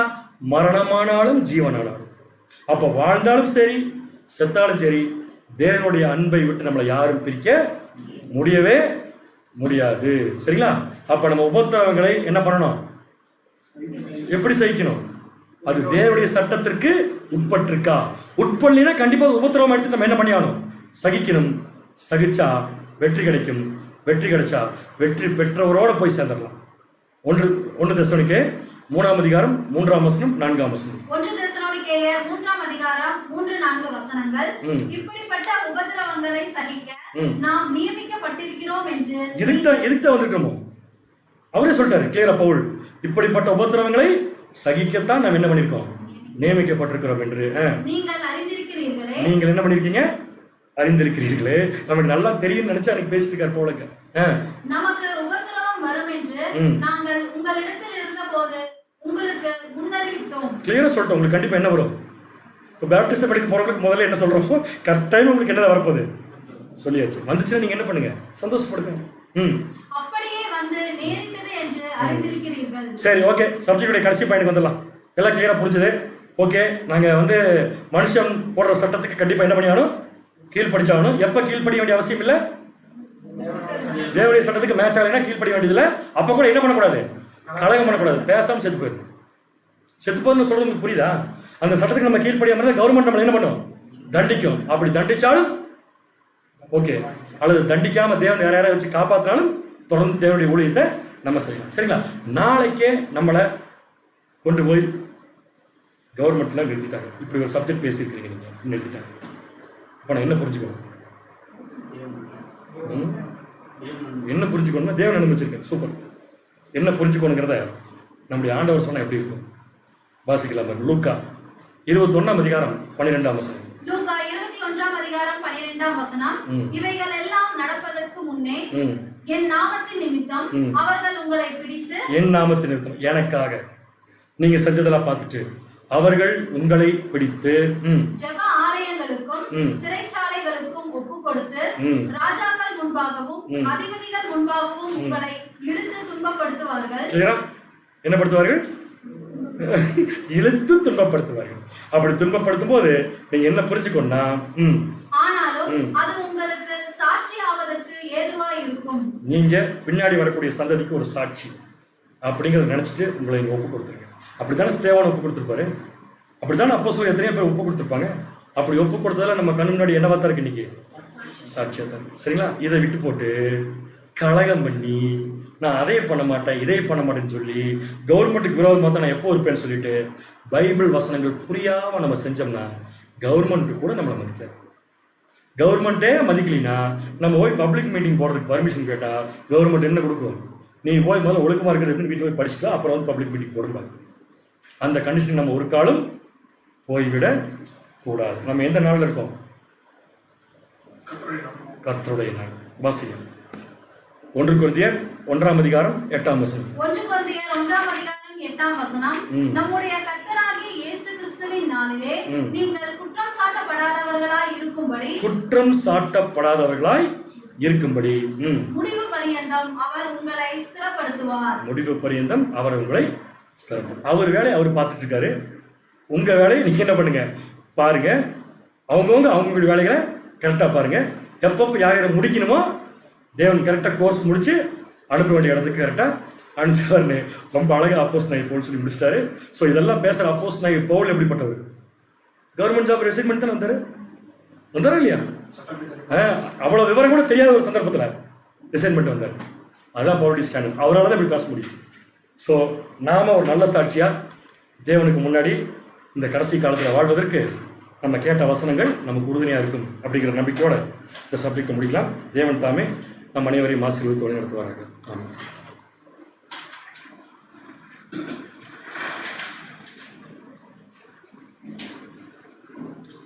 கிறிஸ்துவுக்குள் பிரியமுள்ள சகோதர சகோதரிகளே, இன்றைய நாளிலும் மனிதர்கள் சட்டத்திற்கு கீழ்ப்படிதல் அப்படின்ற ஒரு தலைப்பின் கீழே நாம் கேட்டு பெற்றுக்கொண்ட இந்த சத்திய பாடமானது கடைசி காலத்தில் வாழ்ந்து கொண்டிருக்கக்கூடிய தேவனுடைய பிள்ளைகள் ஒவ்வொருவருக்கும் இது ஏற்ற காலத்துக்கான ஏற்ற சத்தியமாக நம்ம பார்க்குறோம்.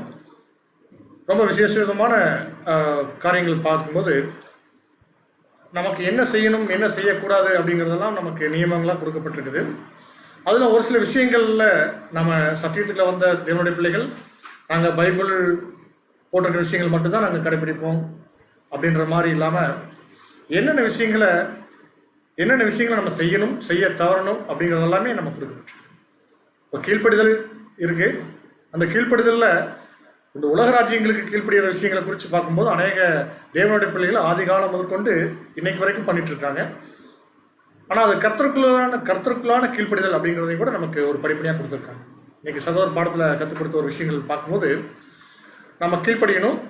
அந்த கீழ்ப்படிதல் எப்படி இருக்கணும்னா அது தேவனுக்கு பிரியமுள்ள ஒரு கீழ்ப்படிதலாக இருக்குது அப்படிங்கிறத கூட நம்ம பார்க்கணும்.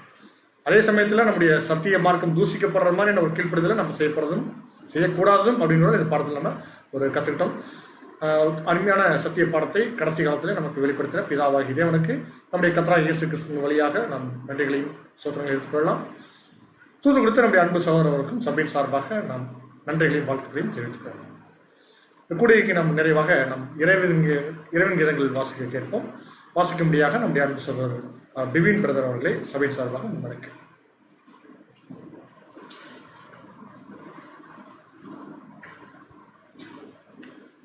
இன்றைய நாளுக்கான இரவின் இனிய கீதங்கள்.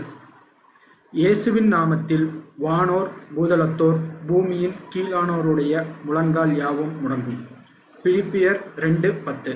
இதனுடைய விளக்கம்: நமது ஆண்டவரை தேவன் இவ்வளவாய் உயர்த்தி இருப்பதை நினைக்கும் பொழுது இந்த சுவிசேஷ யுகத்தில் அழைக்கப்பட்டு தெரிந்து கொள்ளப்பட்டு உண்மையுள்ள பரிசுத்தவான்களை மணவாட்டி வகுப்பில் அங்கமாக்கி அவருடைய கனம், மகிமை, சாகாமை ஆகியவைகளில் உடன் சுதந்திரராயிருக்கிறார் என்பதை நாம் மறந்துவிடக்கூடாது. இதை நாம் மனதில் வைப்போமானால் நாம் செய்கைகளிலும் பேச்சிலும் தேவ பக்தியிலும் எப்படிப்பட்டவர்களாயிருக்க வேண்டும்? பூமிக்குரிய சந்தோஷமும் துக்கமும் ஐஸ்வர்யமும் தரித்திரமும் பலவீனமும் தாழ்மையும் எவ்வளவு அற்புதமானதாய் இருக்க வேண்டும்? மகா மேன்மையும் அருமையுமான வாக்குத்தத்தங்களுக்கு தகுதியாகும்படிக்கு நமது அழைப்பையும் தெரிந்து கொள்ளுதலையும் உறுதிப்படுத்தும்படிக்கு நாம் தீவிரமாய் முயற்சிப்போமாக. ஆமென்.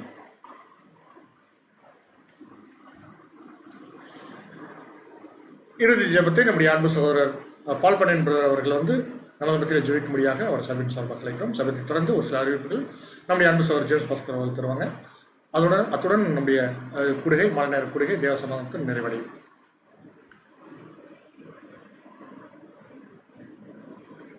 நாம் யாவரும் எழுந்தென்று ஜெபம் செய்வோம். வானாதி வானங்களில் வீற்றிருந்து பூமியில் உள்ள மனுமக்களாக எங்களை கண்ணோக்கி பார்க்கிறோம். நித்தமும் எங்களை வழிநடத்தி வருகிறதான எங்கள் ஒன்றான மீதியவர் கடந்து போன காலம் முழுவதும் எங்களை கிருபையாய் கண்மணி போல பாதுகாத்து இந்த நாளிலும் கூட உங்களுடைய தாசரை கொண்டு உன்னதமான சத்தியத்தை கொடுத்தமைக்காக கூட உங்களுக்கு நன்றிகளையும் துதிகளையும் நாட்டுக்கிறோம் சுவாமி. இந்த உலகத்தினுடைய சட்டத்துக்கு நாங்கள் எவ்வாறு கீழ்ப்படைய வேண்டும் என்பதற்குண்டான ஒரு நல்ல ஒரு பாடத்தை இந்த நாளிலும் கூட எங்களுக்கு கொடுத்திருக்கிறீர். தேவனுடைய காரியத்துக்கு எப்படி கீழ்ப்படைய வேண்டும், உலகத்திற்குள் நாங்கள் எப்படி வாழ வேண்டும் என்கிறதான ஒரு நல்ல காரியத்தை இந்த நாளிலும் கூட நீர் எங்களுக்கு பரத்திலிருந்து கொடுத்தபடியாலே உங்களுக்கு நன்றிகளையும் துதிகளையும் எடுத்துக்கொண்டு கேட்ட சத்தியங்களை ஒரு காதிலே வாங்கி மறு காதிலே விட்டுவிடாதபடிக்கு கேட்ட சத்தியத்திற்கு சாட்சியுள்ள பிள்ளைகளாக இந்த பூமியிலே நாங்கள் வாழத்தக்க ஒவ்வொருவருக்கும் தேவையான கிருபையும் பரிசுத்தாவையும் அதிகமாக தந்து வழிநடத்த வேண்டுமாய் இந்த ஒரு சிறிய மன்றாட்டினை எங்களுடைய இரட்சகரும் மீட்பரும் மனவளத்தின் ராஜாவுமாக இருக்கிறேன் ஆண்டவராக இயேசு கிறிஸ்துவின் மூலம் ஏறெடுக்கிறோம் எங்கள் ஜீவனுள்ள நல்ல பிதாவே. ஆமென்.